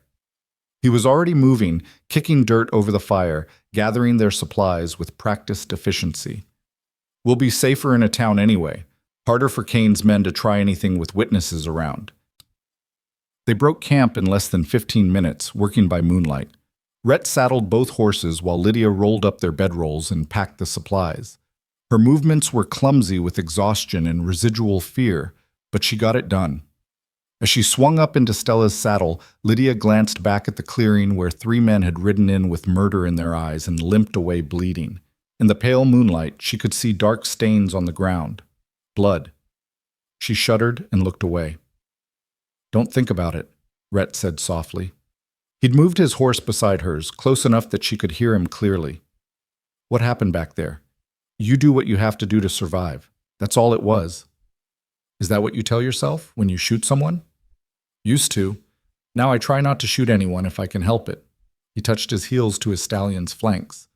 But I'll always make an exception for men who hurt women. Come on, we need to move. They rode through the night at a punishing pace. Lydia's body, already sore and exhausted from 2 days of hard riding, screamed in protest. But fear was a powerful motivator, and she kept up with Rhett without complaint. Every shadow looked like a waiting ambush. Every sound made her hand drift toward her revolver. But nothing emerged from the darkness. No riders appeared, just the endless desert and the pale moon overhead lighting their way north. Red Rock announced itself with a scattering of lights in the distance as the sky began to lighten with the coming dawn. It was bigger than Bitter Run, maybe 300 people instead of 150. A mining town, Rhett explained, though the mine had played out years ago, and now the town survived on ranching and the occasional traveler passing through. They rode down Main Street as the sun broke over the eastern horizon, painting the world in shades of pink and gold. A few early risers were already moving about. A woman sweeping her porch, a man opening his shop, a dog barking at nothing in particular. Rhett led them to a 2-story building with a sign that read Morrison's Boarding House. He dismounted and helped Lydia down, catching her when her exhausted legs nearly gave out. Easy, he murmured. Almost there. Just got to get inside. The proprietor of the boarding house was a middle-aged woman named Mrs. Morrison, round and cheerful with flour on her apron and a kind smile. She took one look at Lydia's pale face and red-rimmed eyes and clucked her tongue. "Poor dear looks half dead," she said to Rhett. "When's the last time she slept?" "2 nights ago," Rhett admitted. "We've been riding hard. Need 2 rooms if you've got them, and maybe some breakfast in an hour or so." "2 rooms?" Mrs. Morrison raised an eyebrow. "2 rooms," Rhett confirmed. "The lady is under my protection, nothing more. We'll be staying maybe 2 days depending on how things go." Mrs. Morrison's expression softened. "I've got a nice room on the 2nd floor, overlooks the garden, and another right next door for you, sir. That work?" "That works fine." She led them upstairs, chattering the whole way about the town and the weather and the new preacher who'd just arrived last week. Lydia barely heard her. She was so tired that the hallway seemed to tilt and sway beneath her feet. The room Mrs. Morrison showed her to was small but clean, with a real bed, an actual bed with sheets and a pillow and everything. Lydia looked at it and almost cried with relief. "Bathwater's down the hall," Mrs. Morrison said. "I'll have my husband bring up a tub if you want a proper soak. Breakfast is at 8, but I can bring something up earlier if you need it." "Thank you," Lydia managed. "A bath would be wonderful, but I think I need to sleep first." Mrs. Morrison smiled and patted her arm. "You sleep as long as you need, honey. You're safe here." Safe. Lydia wanted to believe it. She locked the door behind Mrs. Morrison, kicked off her boots, and collapsed onto the bed without even bothering to undress. She was asleep before her head hit the pillow. She woke to afternoon sunlight streaming through the window, and someone knocking on her door. For a confused moment, she didn't know where she was. Then it all came flooding back. "Lydia?" Rhett's voice, muffled by the door. "You awake?" She sat up, wincing as every muscle in her body protested. "I'm awake," she called. Her voice was rough with sleep. "Mrs. Morrison's got food downstairs and a bath ready for you when you want it." "Give me a minute." She stood and caught sight of herself in the small mirror on the wall. She looked terrible, hair tangled and matted, face streaked with dirt, dark circles under her eyes. The bandages on her wrists were filthy and starting to come loose. There was a basin of water on the dresser, still relatively fresh. Lydia used it to wash her face and hands, grimacing at how the water turned brown with dirt. She did her best to finger-comb her hair into some semblance of order, then opened the door. Rhett stood in the hallway, leaning against the wall. He'd cleaned up too. His face was freshly shaved, his hair slicked back and still damp. He'd changed into a clean shirt, and without the dust and sweat of the trail, he looked almost civilized. Almost. "How are you feeling?" he asked. "Like I've been trampled by a herd of cattle." Lydia managed a weak smile. "But alive, thanks to you. You would have been fine without me." "No," she said quietly. "I really wouldn't have been." They went downstairs together. Mrs. Morrison had set out a feast: fried chicken, mashed potatoes, green beans, fresh bread, and apple pie for dessert. Lydia's stomach growled loudly at the sight of real food, and she blushed. "Eat," Rhett said, pulling out a chair for her. "As much as you want. We've got time." They ate in comfortable silence. Lydia hadn't realized how hungry she was until she started eating. She cleared her plate, then had seconds, then a generous slice of pie. Mrs. Morrison beamed at her from across the dining room. "Nothing like a healthy appetite," the landlady said. "You need anything else? You just holler." After the meal, Mrs. Morrison's husband, a quiet man with kind eyes, filled a copper tub in Lydia's room with hot water. Lydia locked the door, stripped off her filthy clothes, and sank into the bath with a groan of pure pleasure. The hot water was heaven, absolute heaven. She scrubbed away days of dust and sweat and fear, watching the water turn gray and then brown. She washed her hair 3 times before it felt clean. She unwrapped the bandages on her wrists and carefully cleaned the wounds, which were healing but still tender. She stayed in the tub until the water grew cold, then reluctantly climbed out and dried herself with the towel Mrs. Morrison had left. She had no clean clothes. Everything she owned had been worn for days and reeked of horse and sweat. She wrapped herself in the towel and opened the door a crack. "Mrs. Morrison?" she called. The landlady appeared within moments. "Yes, dear?" "I don't suppose you have any clothes I could borrow. I'll pay you back, I promise, but everything I have is—" "Say no more." Mrs. Morrison bustled away and returned 5 minutes later with an armful of dresses. These were my daughter's before she got married and moved to Denver. You look about her size. Try them on, see what fits. The dresses were simple but well made, cotton and calico in practical colors. Lydia chose a dark blue one with white trim at the collar and cuffs. It fit reasonably well, maybe a bit loose in the waist, but nothing scandalous. She brushed out her hair and braided it, then studied herself in the mirror. She looked different. Not just clean, but changed somehow. Her face was thinner than it had been a week ago, her eyes harder. The softness she'd once had, the gentleness of a school teacher who'd never seen real violence, was gone, replaced by something she didn't quite recognize. Was this who she was now? This woman with a gun at her hip and blood on her conscience? She didn't know, but she supposed she'd figure it out eventually. Evening was falling when she ventured downstairs again. She found Rhett sitting on the front porch, his chair tipped back against the wall, a cigarette burning between his fingers. He glanced up when she stepped outside and did a double take. "You clean up nice," he said. "So do you." She sat in the chair beside him. "Thank you for this. The room, the food, the bath. I needed it more than I realized.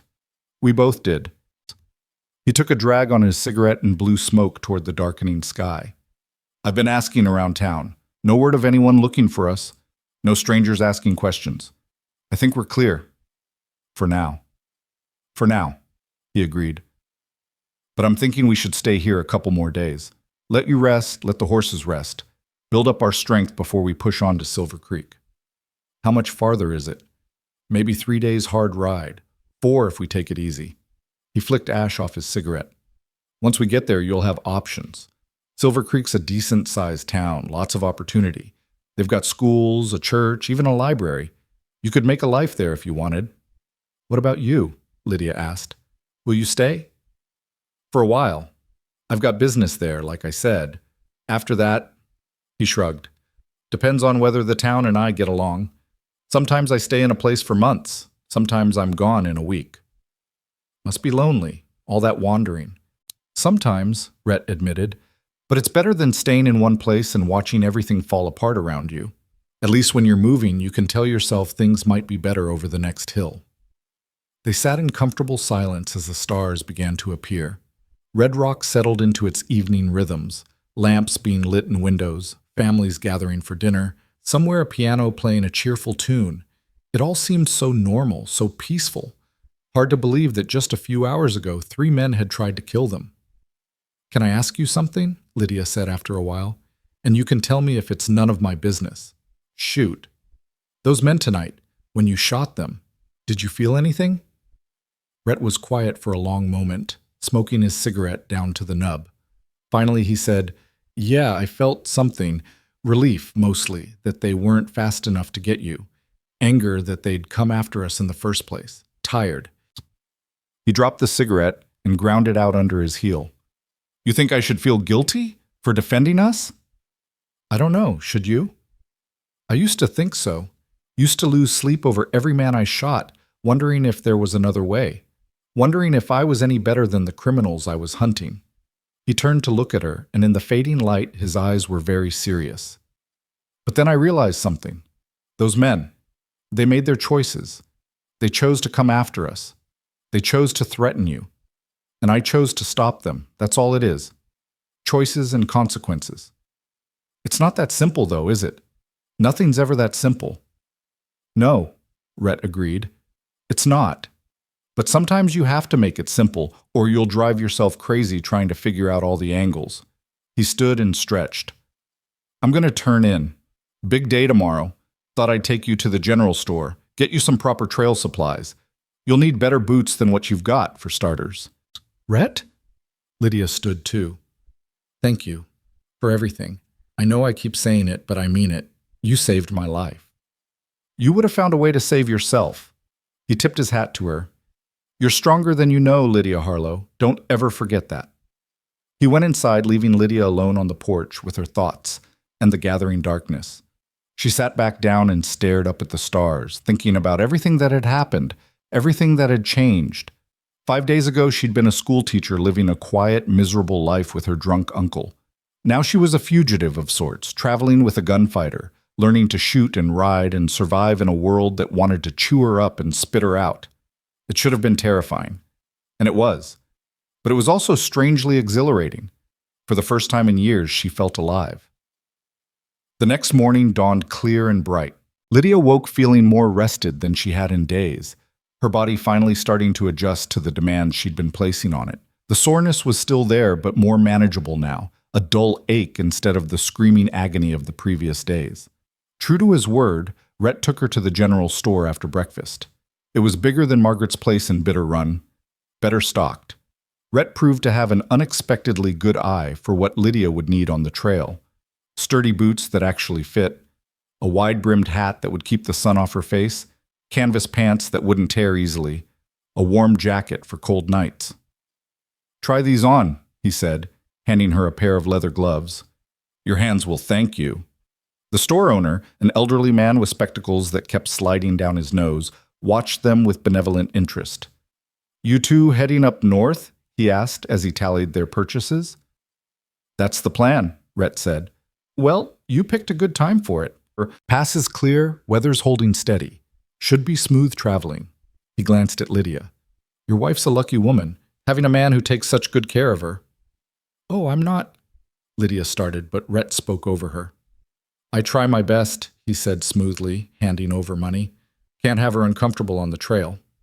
They left the store with their purchases, and Lydia rounded on him. "Why did you let him think we're married?" "Because it's easier than explaining the truth. And safer. A woman traveling alone with a man who's not her husband raises questions. Questions draw attention. Attention is the last thing we need right now." He looked down at her.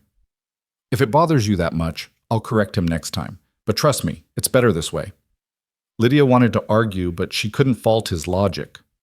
"Fine," she said, "but don't get any ideas." That earned her one of Rhett's rare smiles.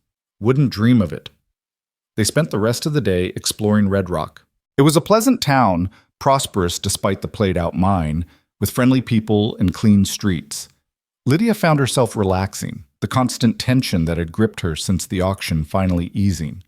That evening, Mrs. Morrison invited them to join her family for dinner. Her husband carved the roast, while their two youngest children, a boy of 8 and a girl of 10, stared at Rhett with open fascination. "Are you a real cowboy?" the boy asked. "I suppose I am," Rhett said. "Have you killed anyone?" "Tommy!" Mrs. Morrison's face went red. "That's not a polite question." But Rhett just smiled. "It's all right. And yes, son, I have, but only when I had no other choice. Taking a life is a serious thing, not something to be proud of." "My papa says you're fast with a gun," the girl piped up. "Faster than anyone he's ever seen." "Your papa might be exaggerating a bit." Rhett caught Lydia's eye across the table, and she saw a flash of humor there. "I'm sure there are plenty of men faster than me." After dinner, while Mrs. Morrison put her children to bed, Lydia found herself alone with Rhett on the porch again. It was becoming their routine, these quiet evenings watching the town settle into sleep. "You're good with children," she observed. "Patient, kind." "Had a lot of practice with my sister." His voice went soft. "Used to have to entertain her for hours when our parents were working. Made up games, told her stories, taught her to read." "You must miss her terribly." "Every day." He was quiet for a moment. "But it gets easier with time. The grief doesn't go away, but you learn to carry it, like a stone in your pocket. Always there, but not always weighing you down." Lydia thought about her own parents, dead 3 years now.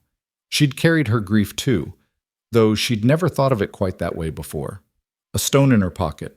She liked that. What was she like? Sarah, I mean. Rhett's expression softened. She was sunshine in human form, always laughing, always finding joy in the smallest things, could turn a bad day good just by smiling at you. He looked up at the stars. She used to make up songs. Terrible songs, couldn't carry a tune to save her life, but she'd sing them anyway. Drove me crazy at the time. Now I'd give anything to hear her voice again. "I'm sorry," Lydia said softly. "I'm sorry she was taken from you." "Me too." He stood, stretching. "But that's why I do what I did back at that camp. Why I couldn't let those men take you. Because maybe if someone had stood up for Sarah, had fought for her the way I'm fighting for you, Maybe she'd still be alive. You can't know that. No, but I can make damn sure it doesn't happen to anyone else. Not on my watch. He moved toward the door. Get some sleep. We ride out tomorrow. Tomorrow? I thought we were staying a few more days.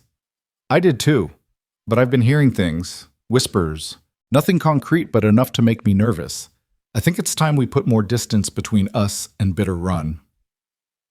The easy peace Lydia had felt all day evaporated in an instant. You think Kane sent more men? I think it's possible, and I'd rather be overly cautious than dead. He paused in the doorway. Pack light. We're going to ride hard tomorrow. Lydia lay awake long after she went to bed, listening to the sounds of the boarding house settling for the night. Footsteps in the hallway, doors closing, the distant bark of a dog. Normal sounds, peaceful sounds. But all she could think about was 3 men bleeding in the firelight. About Jasper Kane and his cold eyes, and his determination to reclaim what he thought he owned. About the long road ahead, and the dangers that might be waiting around every bend. She finally fell asleep near midnight, her hand resting on the revolver under her pillow, and dreamed of running through an endless desert while shadows chased her, always getting closer, never quite catching her but never falling behind either. Tomorrow they would ride north again, away from Red Rock, away from safety, back into the wild country where anything could happen, and Lydia would have to be ready for it. They left Red Rock before sunrise, slipping out of town like ghosts, while the streets were still empty and the only witnesses were a few stray cats prowling for mice. Mrs. Morrison had packed them food for the journey, enough jerky and biscuits to last several days, and had hugged Lydia goodbye with tears in her eyes, making her promise to write when she got settled. Lydia had made the promise, though she wondered if she'd ever really be settled anywhere again. Wondered if a woman who'd been sold at auction and had learned to shoot men who came after her could ever find a place to call home. The landscape changed as they rode north. The desert gradually gave way to rolling grassland, dotted with stands of pine and juniper. The air grew cooler, easier to breathe. In the distance, mountains rose like jagged teeth against the sky, their peaks still white with snow despite the summer season. Rhett pushed them hard that first day, stopping only briefly to rest the horses and eat. He kept scanning the horizon, his hand never far from his gun. Whatever whispers he'd heard in Red Rock had clearly spooked him more than he'd let on. "Are we being followed?" Lydia asked during one of their brief stops. "Don't think so, but I'm not taking chances." He pulled out his spyglass and swept it across the terrain behind them. If Kane's smart, and I think he is, he'll realize by now that sending small groups after us isn't working. If he tries again, it'll be with overwhelming force. So we're just going to run forever? No. Rhett collapsed the spyglass and tucked it away. We're going to get you somewhere safe, somewhere he can't reach you, and then... He paused, his expression hardening. Then I'm going to pay Mr. Kane a visit. Make sure he understands that you're off limits, permanently. You mean you're going to kill him? I mean, I'm going to have a conversation with him. What happens after that depends entirely on how reasonable he decides to be. Rhett swung back into his saddle. Come on, we need to cover at least 30 miles before dark. They rode until the sun was a red coal on the western horizon, finally making camp in a sheltered hollow between 2 hills. Rhett built a small fire, just big enough to heat coffee and warm their hands, and they ate a cold dinner of jerky and hardtack. Tell me about Silver Creek, Lydia said as they sat by the fire. What kind of town is it? Decent sized, maybe 1,500 people. Got a railroad spur that comes through twice a week, which means it's connected to the rest of the world. There's a bank, a newspaper, a proper schoolhouse with 3 teachers. He poured coffee into 2 tin cups. It's the kind of place where a woman could start over, make a new life. And you know people there? A few. There's a man named Henry Blackwood who runs the bank. We served together in the army, back before... He trailed off and Lydia didn't push. He's a good man. Honest. He'll help you get settled if I ask him to. Why are you doing all this? The question burst out of Lydia before she could stop it. Really? I know what you said about your sister, but this is more than just stopping bad men. You're going out of your way for me, spending your money, putting yourself in danger. Why? Rhett stared into the fire for a long time before answering. Because I failed Sarah. and I've been trying to make up for that failure ever since, even though I know it's impossible. Even though I know that no amount of saving other women will bring her back." He looked up at Lydia, and in the firelight, his eyes were haunted. "But maybe if I save enough people, maybe if I do enough good, maybe one day I'll be able to look at myself in the mirror and not see the man who let his little sister die." "It wasn't your fault," Lydia said softly. "You were working. You were trying to take care of her." "I should have been there. Should have known something was wrong. Should have done something, anything, to protect her." His hands clenched into fists. "Instead, I was 1,000 miles away chasing cows across the prairie while she was being—" He stopped, his jaw working. "I can't change the past, but I can damn sure try to change the future." Lydia reached across the fire and took his hand. His fingers were cold despite the warmth of the flames. "You're a good man, Rhett Callahan. I hope you know that. I'm a killer with a conscience. There's a difference." "Is there? Because from where I'm sitting, you look like a man who's been hurt and is trying his best to make sure no one else gets hurt the same way. That's not a killer, that's a hero." Rhett pulled his hand away, but not unkindly. "I'm no hero. Heroes don't have bodies stacked up behind them like cordwood. And what about all the people you've saved? Don't they count?" "They count, but they don't erase what I've done."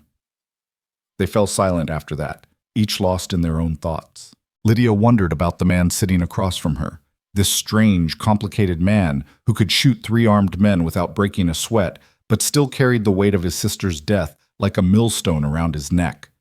She wondered if he'd ever forgive himself, wondered if forgiveness was even possible for the things he'd done. She took first watch that night while Rhett slept. The stars wheeled overhead, so bright and clear they looked close enough to touch. Somewhere in the distance, a wolf howled. Closer, the horses stirred and snorted, dreaming whatever horses dream about. Lydia sat with Rhett's rifle across her lap, scanning the darkness, and thought about the woman she'd been a week ago. That Lydia had been soft, scared, trapped. This Lydia was harder, braver, free. The cost of that freedom had been high. Her uncle arrested, 3 men shot, a life left behind. But sitting there under the stars, keeping watch while Rhett slept, Lydia couldn't bring herself to regret it. She'd take freedom over comfort any day. The next 2 days passed in much the same way. Long hours in the saddle, brief stops to rest, cold camps with minimal fires. Rhett remained vigilant, constantly checking their back trail, varying their route to make them harder to track. But no riders appeared on the horizon. No one came after them. By the 3rd day, some of the tension had eased from Rhett's shoulders. "I think we're clear," he said as they stopped to water the horses at a creek. "Another day or 2 and we'll hit Silver Creek. Then you can stop sleeping on the ground and get a real bed again." "I'm getting used to the ground," Lydia said. And it was true. Her body had adapted to the hard traveling. She was stronger now, her muscles tough and wiry. She could ride all day without complaint, could make and break camp efficiently, could even hit a target at 20 paces with her revolver. Besides, there's something to be said for sleeping under the stars. Wait until it rains. Then we'll see if you still feel that way. But Rhett was smiling as he said it, and Lydia felt something warm bloom in her chest. They were friends now, she realized. Somewhere between Bitter Run and here, between the auction and the shooting and the long hours of riding, they'd become something more than rescuer and rescued. They'd become companions, partners even. It was a strange feeling. Good, but strange. That afternoon, they crested a hill and Lydia got her first glimpse of Silver Creek in the distance. It sat in a valley between 2 mountain ranges, larger than she'd expected, with proper streets and buildings that looked substantial rather than thrown together. She could see the railroad tracks running through the center of town, glinting like silver threads in the afternoon sun. "There it is," Rhett said. "Your new home, if you want it." "It's beautiful." And it was. Not just the town, but everything around it. The mountains, the forest, the clear blue sky. It looked like the kind of place where a person could breathe, could start over, could be someone new. They rode down into the valley as the sun began its descent. As they got closer, Lydia could make out more details. A white church with a tall steeple, a 2-story schoolhouse with children playing in the yard, a main street lined with shops and businesses. People on the sidewalks, going about their business, normal and peaceful and safe. Rhett led them to a hotel called the Silver Creek Inn, a handsome 3-story building with a wide porch and hanging baskets of flowers. He helped Lydia dismount, then grabbed their saddlebags while a young boy took the horses to be stabled. The lobby was elegant, polished wood floors, wallpaper with tiny flowers, gaslights that cast a warm glow. A woman stood behind the desk, middle-aged and efficient-looking, with her hair in a severe bun. "Good evening," she said. "Welcome to the Silver Creek Inn. Will you be needing one room or two?" "Two," Rhett said before Lydia could speak. "Adjoining, if you have them." "We do. How long will you be staying?" "Not sure yet. At least a week, maybe longer." The woman, Mrs. Garrett, according to the nameplate on the desk, nodded and pulled out a ledger. "Names? Rhett Callahan, and this is Miss Lydia Harlow." If Mrs. Garrett had any thoughts about an unmarried man and woman traveling together, she kept them to herself. She simply made notes in her ledger and handed Rhett 2 keys. "Rooms 12 and 14, second floor. Dining room serves dinner until 8. Breakfast starts at 6. Their rooms were comfortable and clean, better than the boarding house in Red Rock. Lydia's had a real bed with a thick mattress, a wardrobe, a washstand with fresh water, and a window that looked out over the main street. She set down her saddlebags and just stood there for a moment, taking it all in. This could be her home, this town, these mountains, this new life. All she had to do was reach out and take it. A knock on the adjoining door made her jump. "It's me," Rhett's voice came through. "You decent?" "Yes, come in." He opened the door and stepped through, looking around her room with the same assessing gaze he turned on everything. "This'll do. You should rest up tonight. Tomorrow I'll take you to meet Henry, see about getting you set up with a job and a place to live." "Just like that? You show up with a strange woman and your friend gives her a job?" "Henry owes me. I saved his life once, back in the war. He's been looking for a way to pay me back ever since." Rhett leaned against the doorframe. "Besides, you're qualified. You taught school for 4 years. That's more experience than half the teachers in this territory." "What if they ask questions? About where I came from, why I left?" "Tell them the truth, or as much of it as you're comfortable with, that your parents died, your uncle turned out to be no good, and you decided to make a fresh start." He shrugged. "It's common enough. Half the people out here are running from something." "Are you? Running from something?" "Every damn day." But he said it with a slight smile, like it was a joke, and Lydia couldn't tell if he meant it or not. They had dinner in the hotel dining room, real food served on real plates with real silverware, roast beef and potatoes and vegetables that weren't dried or canned, fresh bread with butter, apple pie for dessert. Lydia ate until she thought she might burst, savoring every bite. Other guests filled the dining room, well-dressed men and women engaged in polite conversation. No one paid Lydia and Rhett any particular attention, and Lydia felt herself relaxing further. This was it. This was what safety felt like, being just another face in a crowd, unremarkable and unnoticed. After dinner, Rhett excused himself to take care of some business, which Lydia suspected meant visiting old friends and making sure the town was as safe as he claimed. She went back to her room, drew a hot bath in the private bathroom down the hall, and soaked until the water grew cold. She was toweling off when she heard raised voices from Rhett's room. She froze, listening. One voice was Rhett's, calm and measured. The other was unfamiliar, male, angry. "Can't just show up here after all this time." "I'm not asking permission, Henry. I'm telling you as a courtesy."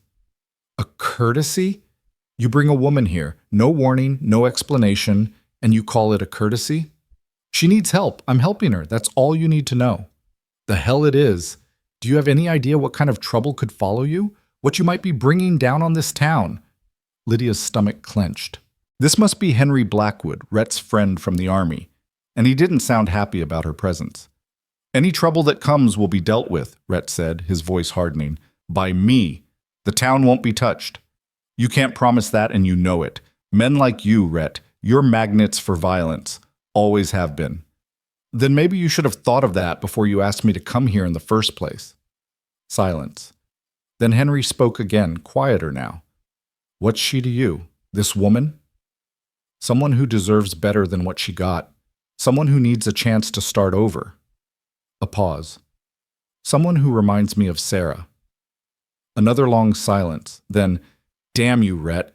You know I can't say no when you pull that card. I know, that's why I pulled it. Lydia heard footsteps, then the door to Rhett's room opening and closing.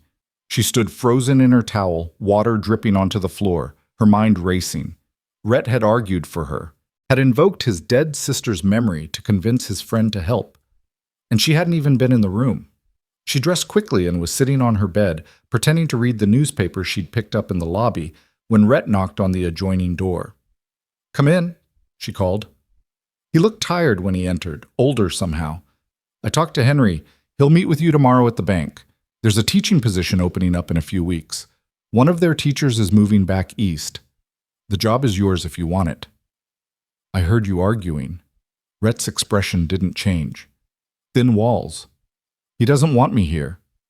He doesn't know you. Once he does, he'll change his mind." Rhett sat in the chair by the window. "Henry's a good man, but he's cautious. Spent too many years behind a desk, forgotten what it's like out there. He'll come around." "What if he doesn't? What if I bring trouble to this town like he said?" "Then I'll handle it. That's what I do." He met her eyes. "You're not responsible for Jasper Kane or your uncle or any of the other bastards who've wronged you. You're just responsible for yourself, for making a life worth living. Can you do that?" Lydia thought about it. Thought about standing in front of a classroom again, teaching children to read and write.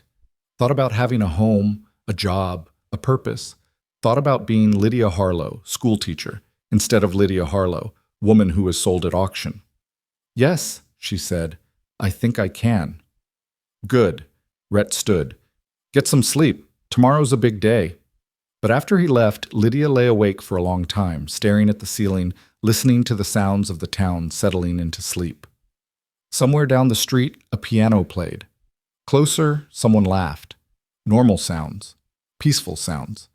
But she couldn't shake the feeling that it was too good to be true, that somehow, somewhere, Jasper Kane was still out there, still angry, still looking for her, and that sooner or later he was going to find her.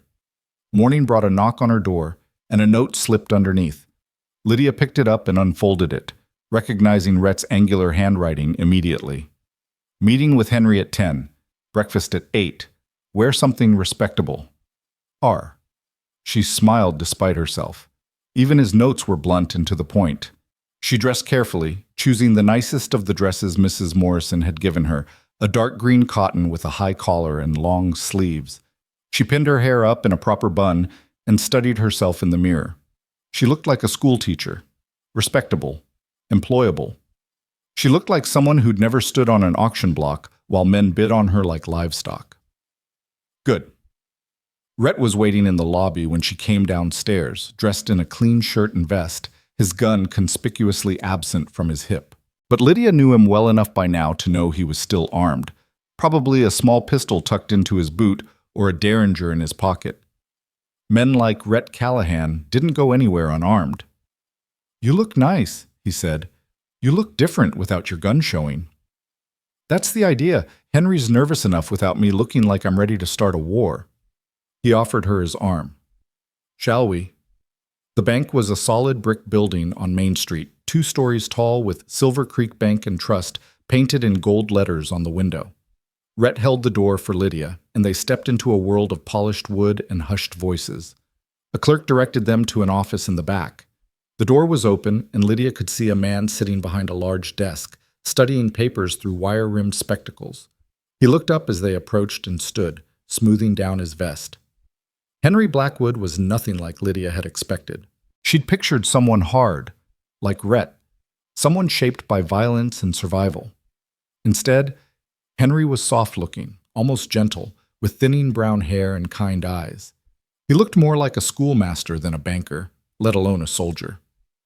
"Rhett," he said, coming around the desk. The 2 men shook hands, and Lydia saw genuine affection there despite the argument she'd overheard. "It's good to see you." "You too, Henry. This is Lydia Harlow. Lydia, Henry Blackwood." Henry turned to her and offered his hand. "Miss Harlow." I apologize for my behavior last night. I was taken by surprise, and I reacted poorly. I understand, Lydia said, shaking his hand. I know my presence here is unexpected. To say the least, Henry gestured to the chairs in front of his desk. Please sit. We have much to discuss. They spent the next hour talking. Henry asked questions about her teaching experience, her qualifications, her reasons for coming to Silver Creek. Lydia answered as honestly as she could without going into the uglier details. She'd taught school for 4 years. Her parents had died. Her uncle had proven to be untrustworthy. She was looking for a fresh start. Henry listened carefully, occasionally glancing at Rhett as if looking for confirmation. Finally, he leaned back in his chair and removed his spectacles, cleaning them with a handkerchief. I'll be frank with you, Miss Harlow. Silver Creek is a good town, but it's not without its problems. We get drifters through here, men looking for easy money or easy trouble. The railroad brings all sorts. And if, as Rhett has suggested, you might have people looking for you, he trailed off meaningfully. I understand the risk, Lydia said, and I'm prepared to face it, but I need this, Mr. Blackwood. I need a chance to make something of my life, to be more than what was done to me. Henry studied her for a long moment. Then he nodded. The teaching position is yours if you want it. It doesn't start for 3 weeks, gives you time to get settled. The pay is $40 a month plus room and board at the schoolhouse. It's not much, but it's honest work. It's more than enough, Lydia said, feeling tears prick her eyes. Thank you. Thank you so much. Don't thank me yet. You haven't met the school board. But Henry was smiling now, and the tension in the room had eased. Rhett, why don't you show Miss Harlow around town? I'll send word to the school board that we've found their new teacher. They left the bank and stepped back into the bright morning sunshine. Lydia felt like she was floating. She had a job, a real job, a chance at a real life. Thank you, she said to Rhett, for everything. I don't know how I'll ever repay you. Already told you, I'm not looking for repayment. He started walking down Main Street and she fell into step beside him. But if you really want to thank me, make something of this chance. Teach those kids well. Build a good life. That's all the thanks I need. He showed her around Silver Creek, pointing out the important places. The general store, the church, the doctor's office, the marshal's office. The schoolhouse where she'd be teaching, a charming 2-story building with a bell tower and a yard full of trees. They were passing the marshal's office when a man stepped out, tall and broad-shouldered with a silver star pinned to his chest. He was older, maybe 50, with gray in his beard and the weathered look of someone who'd spent years dealing with trouble. Rhett Callahan, the marshal said, and his tone was carefully neutral. Heard you were back in town. Marshal Winters, Rhett nodded respectfully. Just passing through. That's what you always say, and yet here you are. The marshal's gaze shifted to Lydia. This the woman Henry was telling me about? Miss Lydia Harlow. She'll be teaching at the school come September. Is that right? Marshal Winters looked her up and down, not unkindly, but assessing. Welcome to Silver Creek, Miss Harlow. I hope you'll find it to your liking. Thank you, Marshal. A word of advice, if you don't mind. The marshal's expression grew serious. This is a peaceful town. We work hard to keep it that way. I'd appreciate it if any trouble you or Mr. Callahan might be bringing with you stays outside town limits. We don't need gunfights in the streets. There won't be any trouble, Rhett said. See that there isn't. The marshal tipped his hat to Lydia and went on his way, leaving them standing on the sidewalk. Lydia looked at Rhett. Does everyone in this town know you? Most do. I've passed through here a few times over the years, helped the marshal out with a situation once, back when the town was having trouble with bandits. He started walking again. People have long memories out here, for good and for bad. They had lunch at a small restaurant, then spent the afternoon looking at rooms for rent. Henry had suggested a boarding house run by a widow named Mrs. Chen, and they went there next. Mrs. Chen was a tiny Chinese woman with sharp eyes and a sharper tongue. She looked Lydia over critically, asked a dozen questions about her habits and cleanliness, then showed her to a small but tidy room on the second floor. $40 a month, Mrs. Chen said. Includes 2 meals a day, laundry once a week. No gentlemen callers, no smoking, no drinking. You break my rules, you find somewhere else to live. That's fine, Lydia said. I'll take it. Mrs. Chen nodded approvingly. Good. You move in whenever you're ready. I'll have clean linens waiting. As they walked back to the hotel, Rhett said, You don't have to take that room if you don't want it. We can keep looking. No, it's perfect. Mrs. Chen seems strict but fair. And the location is good, close to the school. Lydia smiled up at him. Everything's falling into place. I have a job, a place to live, a fresh start, thanks to you. You would have figured it out on your own eventually. Maybe, but you made it happen faster, made it easier. She stopped walking and turned to face him. What about you? What will you do now? Rhett looked down the street toward the mountains in the distance. Stay here for a while, make sure you're settled. Make sure no trouble follows us. He paused. And then I need to go back south. Have that conversation with Jasper Kane I mentioned. Rhett, no, it's too dangerous.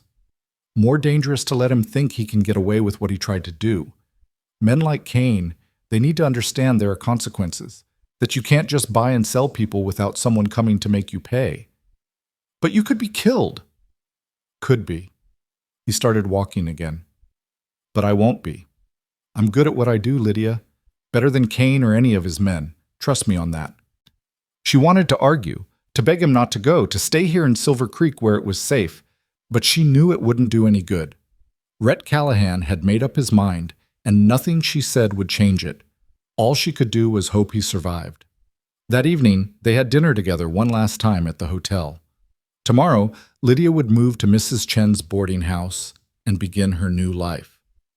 And Rhett would begin preparing for whatever confrontation he had planned. I'm scared, Lydia admitted over dessert. Not for me. For you. What if something happens? What if Kane kills you? Then you'll go on living. You'll teach your students and build your life, and maybe, years from now, you'll tell someone about the cowboy who helped you escape. Rhett smiled, but it didn't reach his eyes. That's how these stories end, Lydia. The hero rides off into the sunset, and the woman he saved lives the life he couldn't. That's a terrible ending. Maybe. But it's better than the alternative. They talked late into the night about everything and nothing, about the past and the future, about hopes and regrets.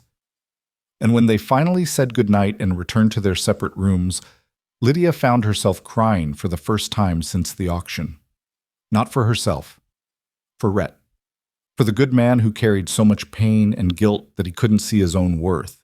For the hero who thought he was a killer. For the man who'd saved her life and was now preparing to risk his own to make sure she stayed safe. She fell asleep still crying and dreamed of a black stallion riding south into a blood-red sunset, carrying its rider toward a reckoning that might be his last. Lydia moved into Mrs. Chen's boarding house the next morning while the dew was still wet on the grass and the town was just beginning to wake. She didn't have much to move, just the saddlebags of clothes and supplies that Rhett had bought her, the revolver he'd given her, and a small leather journal Mrs. Morrison had pressed into her hands back in Red Rock. Everything she owned in the world fit into 2 bags. It should have been depressing, but instead it felt liberating, like she was starting fresh with no weight dragging her down. Rhett helped her carry her things up to her room, then stood awkwardly in the doorway while she unpacked. You'll be all right here, he said, though it sounded more like he was trying to convince himself than her. Mrs. Chen's tough but fair. She won't let anyone bother you. I know. Lydia set her revolver on the dresser, then turned to face him. When are you leaving? Tomorrow at first light. Want to get a head start? Cover as much ground as possible before the heat sets in. You're really going to do this. Ride back to that hellhole and confront a man who wants you dead. It's the only way to be sure you're safe. Rhett leaned against the doorframe, his arms crossed. As long as Kane thinks he has a claim on you, as long as he thinks he can send men after you without consequences, you'll never be free. This ends now, one way or another. Lydia wanted to scream at him that it wasn't worth his life, that she'd rather live looking over her shoulder than know he'd died because of her. But she could see in his eyes that he'd made his peace with whatever was coming, that in some strange way he almost welcomed it. At least let me come with you, she said. I can shoot now. I could help. No. The word was flat, final. You've got a life waiting here, a real life. I'm not letting you throw that away to watch me settle an old score. It's not an old score. It's my freedom you're fighting for. And you'll have it, I promise. He pushed off from the doorframe and moved toward her, stopping just close enough that she could see the pale flecks of gray in his blue eyes. Listen to me. Whatever happens down south, you stay here. You teach your students. You build your life. You don't look back. Understood? Rhett, promise me, Lydia. She wanted to refuse, wanted to tell him she couldn't make that promise. But the look in his eyes, desperate and determined and somehow already saying goodbye, broke her resolve. I promise, she whispered. He nodded once, satisfied, then surprised her by pulling her into a brief, fierce hug. You're going to be fine, he said into her hair. Better than fine. You're going to do great things here. So will you, she said, her voice muffled against his shoulder. You'll come back. You have to. He didn't answer, just held her for another moment, then released her and stepped back. I should go. Got preparations to make. Will you at least have dinner with me tonight? One last meal before you leave? Yeah, I'd like that. He touched the brim of his hat. 6 o'clock at the hotel? I'll be there. After he left, Lydia sat on her narrow bed and stared out the window at the mountains in the distance, fighting back tears. She'd known him less than 2 weeks, but somehow Rhett Callahan had become the most important person in her life, her savior, her protector, her friend. And now he was riding off to almost certain death, and there was nothing she could do to stop him. She spent the day trying to distract herself. She walked to the schoolhouse and met the other teachers, 2 older women who seemed kind, if slightly reserved. She explored the town, familiarizing herself with the streets and shops. She bought a few supplies from the general store, chatting with the proprietor about the weather and the upcoming harvest. Normal things. Peaceful things. But all day her mind kept circling back to Rhett, to the confrontation that was coming, to the very real possibility that she'd never see him again. She arrived at the hotel restaurant at 6 o'clock sharp, wearing her nicest dress and with her hair carefully arranged. Rhett was already there, sitting at a corner table with his back to the wall, always watching, always ready. He'd cleaned up too, wearing a pressed shirt and vest, though she noticed his gun was back at his hip where it belonged. You look beautiful, he said as she sat down. You look worried. Do I? He managed a slight smile. Guess I'm not as good at hiding it as I thought. They ordered dinner, steak and potatoes, fresh vegetables, good wine, and tried to keep the conversation light. They talked about the town, about the people Lydia had met, about the students she'd be teaching, anything except the elephant in the room, the unspoken fact that this might be their last meal together. It was only after the plates were cleared and coffee had been served that Rhett finally brought it up. I want you to have this, he said, pulling a thick envelope from his vest pocket and sliding it across the table. Don't open it now. Wait until after I'm gone. Lydia stared at the envelope like it was a snake. What is it? Money. Enough to get you through the first few months until your teaching salary starts coming in. And a letter. For Henry. In case... He trailed off. In case you don't come back. In case I don't come back, he confirmed. His voice was steady, matter of fact, like he was discussing the weather instead of his own possible death. The letter explains everything, about you, about Kane, about why I did what I did. Henry will make sure you're protected. I don't want your money, or your letters. Lydia pushed the envelope back toward him. I want you alive. I want you to come back.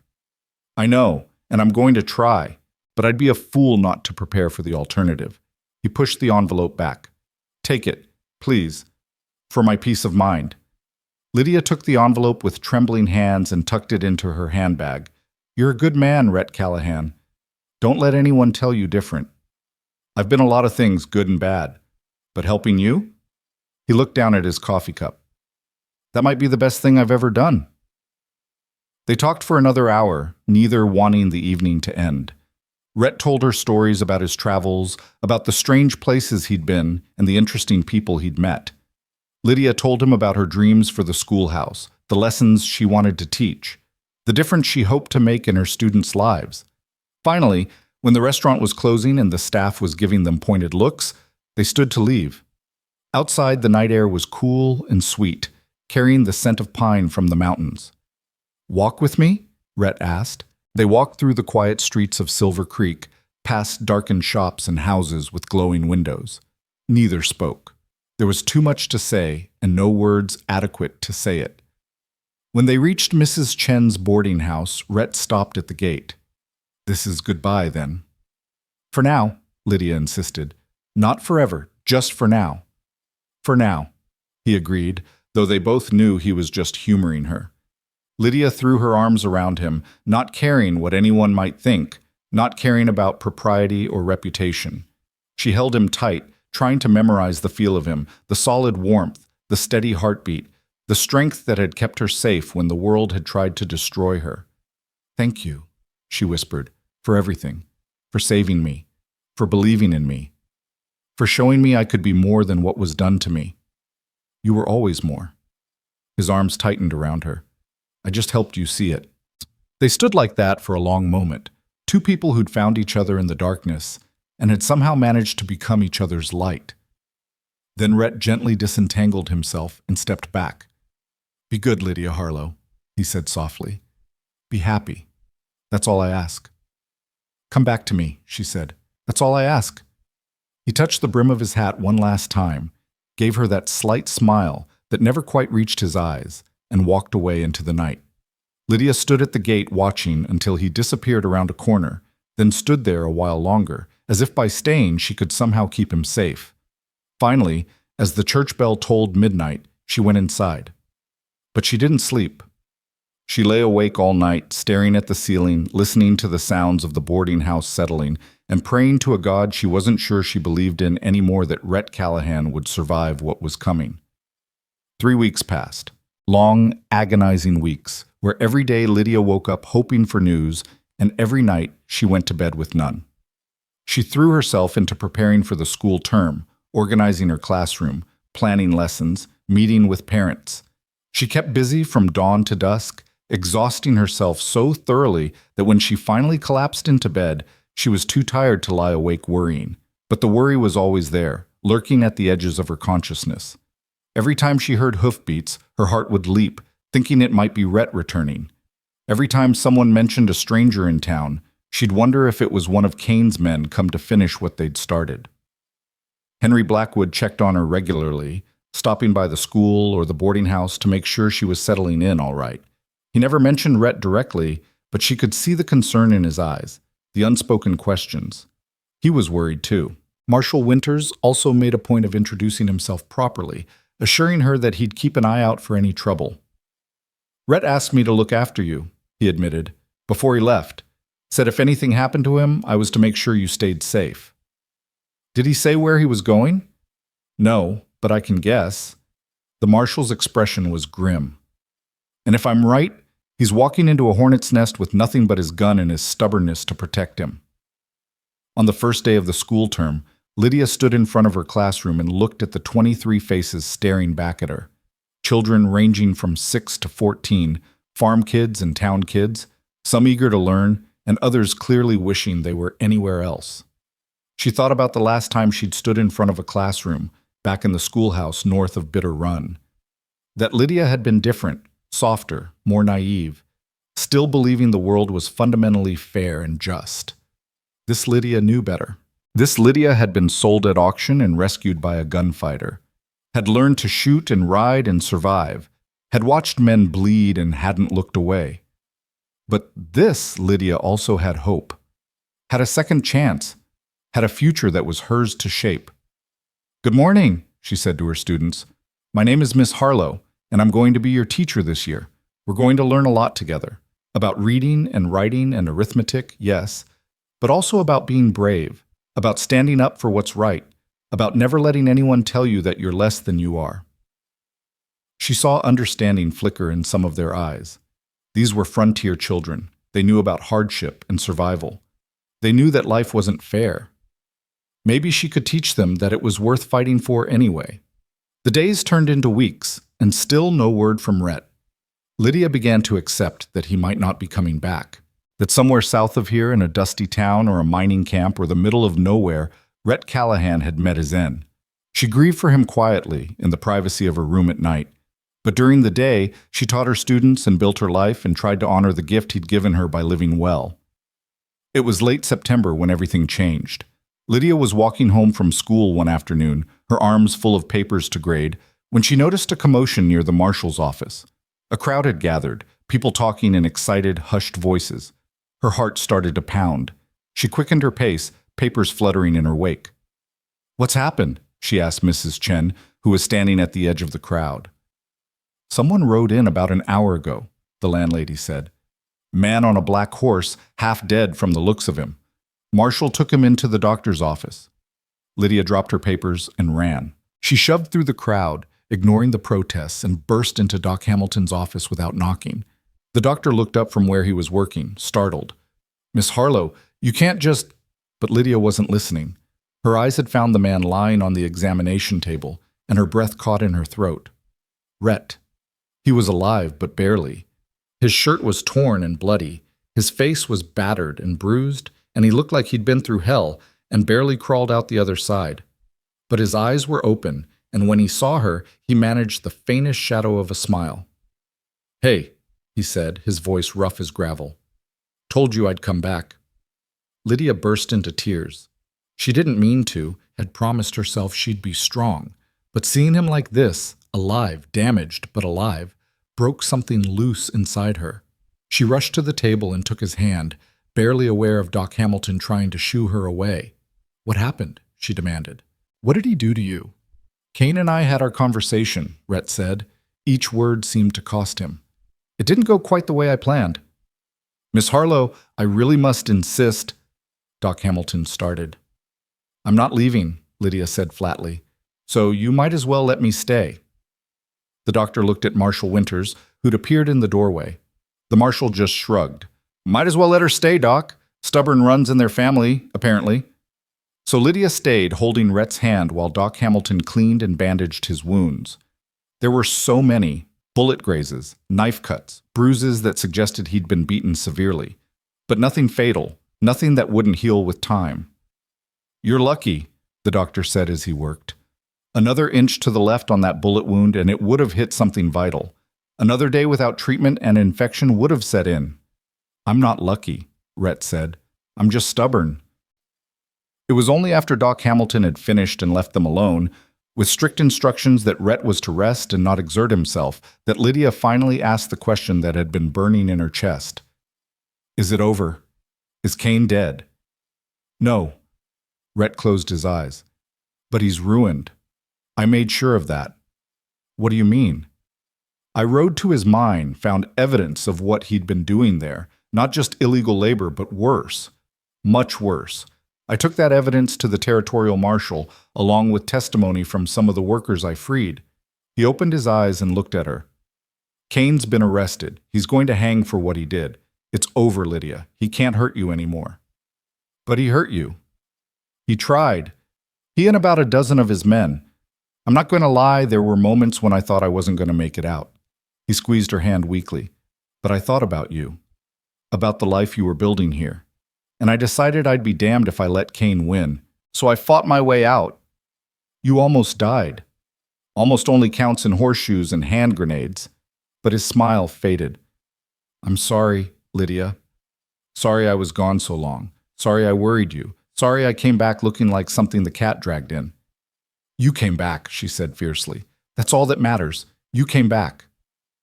They sat in silence for a while, just holding hands, both of them too overwhelmed by emotion to speak. Outside, the sun was setting, painting the room in shades of gold and amber. Finally, Rhett said, "I've been thinking.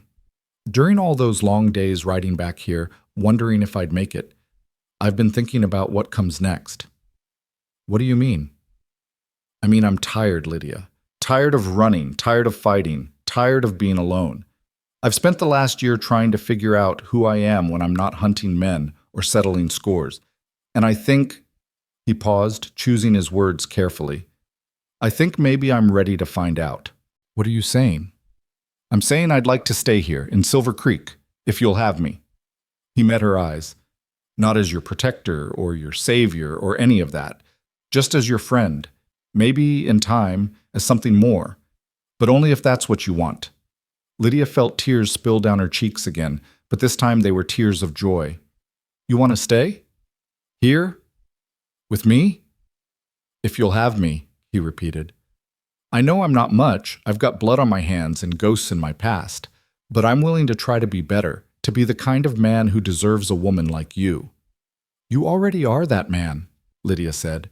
You've always been that man. You just couldn't see it. She leaned down and kissed him, gentle and careful of his injuries, pouring everything she felt into that kiss, gratitude and relief and something deeper, something that felt dangerously close to love. When she pulled back, Rhett was smiling. A real smile this time, one that reached his eyes and transformed his whole face. I'll take that as a yes. That's a yes, she confirmed. Now rest. Doctor's orders. He did rest, and over the following weeks, he slowly healed. Lydia visited him every day after school, bringing food from Mrs. Chen's kitchen and books from the town library. They talked for hours about everything and nothing, slowly building something new between them. Not the desperate bond of rescuer and rescued, but something steadier, stronger, real. Henry Blackwood visited too, bringing news from the outside world. Jasper Kane had been tried and convicted. He'd hang before Winter. His mining operation had been shut down, his assets seized, his name dragged through the mud in every newspaper in the territory. You did good work, Henry told Rhett. Freed a lot of people. Brought down a real bastard. The territorial governor wants to thank you personally. Don't want his thanks, Rhett said. Just wanted to make sure Lydia was safe. Well, she is. We all are. Kane's gone, his organization scattered. Silver Creek can rest easy. Marshal Winters stopped by as well, bringing whiskey and stories. Heard some interesting things about what you did down south, he said one evening. Heard you walked into Kane's mine alone, fought off a dozen men, and walked out with enough evidence to put him away for life. That true? Some of it, Rhett admitted. The dozen men part is exaggerated. It was more like 8. The marshal laughed. You're a hell of a man, Rhett Callahan. This town's lucky to have you, assuming you're planning to stick around. I am. If the town will have me. Town will be fine with it. In fact, I could use a deputy. Position's been vacant for 6 months. Pay's not great, but it's steady work. And it's legal work, if that matters to you. Rhett considered it. Would have said no a year ago. But now? He glanced at Lydia, who was sitting in the corner reading. Now I think I'd like that. Having a place, a purpose, a reason to stay put. Then the job's yours. Start whenever you're healed up. 6 weeks after Rhett's return, Doc Hamilton finally declared him fit for duty. The wounds had healed, the bruises had faded, and though he moved a bit more carefully than before, he was whole again, stronger even than he'd been before, as if nearly dying had somehow reminded him what it meant to be alive. Marshal Winters swore him in as deputy on a crisp October morning, with half the town gathered to watch. Lydia stood in the front row, beaming with pride as Rhett raised his right hand and took the oath to uphold the law and protect the citizens of Silver Creek. After the ceremony, they walked together to the schoolhouse, where Lydia's students were waiting. She'd told them all about Deputy Callahan, about how he'd saved her life and helped her come to Silver Creek. The children were fascinated, full of questions about outlaws and gunfights and adventure. Rhett answered them patiently, but he was careful to emphasize the less glamorous aspects. The fear, the loneliness, the weight of taking a life, even when necessary. The best gunfight, he told them, is the one you never have. Remember that. That evening, Rhett walked Lydia home from school as had become their custom. But instead of saying goodnight at the gate, he took her hand and said, "Come with me. There's something I want to show you." He led her to a small house on the edge of town, a charming little place with a white picket fence and a porch swing. Henry helped me find it, Rhett explained. It's not much, but it's mine. Well, it could be ours, if you wanted. Lydia stared at him, her heart pounding. Rhett, what are you saying? I'm saying I love you, Lydia Harlow. I think I have since that first day in Bitter Run, when you stood on that crate looking so scared but so brave. And I know it's only been a few months, and I know you might not feel the same way, but... She kissed him, cutting off his nervous rambling. I love you too, she said when they finally broke apart. And yes, Yes to everything. They were married a month later in the little white church with the whole town in attendance. Henry stood as Rhett's best man, and Mrs. Chen and the other schoolteachers stood up for Lydia. It was a simple ceremony, nothing fancy, but it was perfect. As Rhett slipped the ring onto her finger, a simple gold band that had belonged to his mother, Lydia thought about the journey that had brought them here. The auction block in Bitter Run seemed like a lifetime ago, a bad dream that had somehow transformed into something beautiful. She'd been sold for the price of grain, but she'd been saved by a cowboy who'd ridden up and said, "Not today." And in saying those two words, he'd changed everything. Winter came to Silver Creek, blanketing the valley in snow and turning the world quiet and peaceful. Lydia taught her students and came home to a warm house and a man who loved her. Rhett worked as deputy, keeping the town safe, and came home to a woman who believed in him. They built a life together, simple and honest and real. The kind of life neither of them had ever thought they'd have. On Christmas Eve, they sat together on their porch swing, wrapped in blankets, watching snow fall in the moonlight. Rhett had his arm around Lydia's shoulders, and she had her head against his chest, listening to the steady beat of his heart. "Are you happy?" he asked quietly. "More than I ever thought possible," she said. "You?" "Yeah, for the first time in a long time, I'm happy." He kissed the top of her head. "Thank you for that.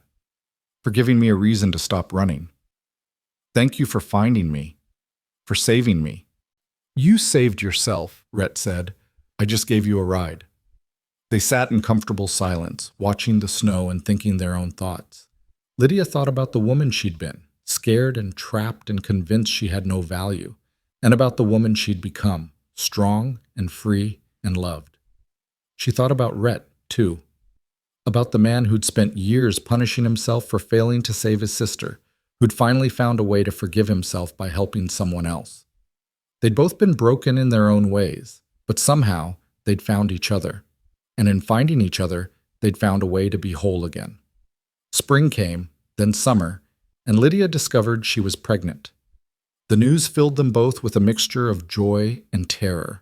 Rhett worried he wouldn't be a good father, that he'd somehow fail this child the way he'd failed Sarah. Lydia worried she wouldn't be strong enough, that motherhood would somehow break her. But as her belly swelled and they prepared the small second bedroom for a nursery, those fears began to fade. They were in this together. Whatever came, they'd face it together. The baby, a girl with Lydia's blonde hair and Rhett's blue eyes, was born on a warm September evening, almost exactly a year after Lydia had started teaching in Silver Creek. They named her Sarah in honor of the sister Rhett had lost and in hope for the future they were building. When Rhett held his daughter for the first time, Lydia saw tears streaming down his face. "She's perfect," he whispered. "Absolutely perfect." "She is," Lydia agreed. "And she's ours. She's safe and loved and ours." Rhett looked at her, and in his eyes she saw everything they'd been through together. All the pain and fear and loss, but also all the hope and love and possibility. "We did all right, didn't we?" he said. "Despite everything, we did all right." "We did better than all right," Lydia said. "We did just fine." Years passed. Little Sarah grew into a bright, curious child who loved books and horses in equal measure. Rhett continued as deputy, earning the respect of everyone in town. Lydia taught generation after generation of students, shaping young minds and watching them grow. They had two more children, a boy they named Thomas after Rhett's father, and another girl they named Margaret after the woman in Bitter Run who'd helped Lydia when she'd needed it most. The house on the edge of town filled with laughter and love. The white picket fence got a little weathered, the porch swing creaked a bit more with each passing year, but it was home, the first real home either of them had ever known. On the 10th anniversary of their wedding, they took a trip back to Bitter Run. The town had changed in the intervening years, new buildings, new faces, new hopes. But some things remained the same. Margaret Sullivan's general store was still there, and Margaret herself, a bit older and grayer but still sharp as a tack. "I knew you'd make it," she said when she saw them, pulling Lydia into a fierce hug. "I knew you were strong enough to survive anything." "I had help," Lydia said, smiling at Rhett. They visited the square where the auction had been held, where Lydia had stood on a crate while men bid on her like property, where Rhett had ridden in and changed everything. The square looked smaller now, less frightening, just an ordinary dusty space in an ordinary small town. Hard to believe it all started here, Rhett said quietly. No, Lydia corrected him. It didn't start here. It ended here. My old life ended here. Our new life started the moment you said, not today. They stood there for a moment, hand in hand, remembering. Then they returned to their wagon, where their 3 children were waiting, and headed home to Silver Creek. To the life they'd built together. To the future that stretched out before them, bright and full of promise. Lydia Harlow had been sold for the price of grain. But she'd been saved by a cowboy who'd believed she was worth more than any price. And together, they'd proven that the worst day of your life could be the beginning of the best thing that ever happened to you. That freedom was worth fighting for. That second chances were real. That love could heal even the deepest wounds. That sometimes, when the world tries to break you, all you need is one person to ride up and say, not today. One person willing to fight for you when you can't fight for yourself. One person who sees your worth when everyone else sees only merchandise. Rhett and Lydia lived the rest of their lives in Silver Creek, growing old together, watching their children and eventually their grandchildren grow.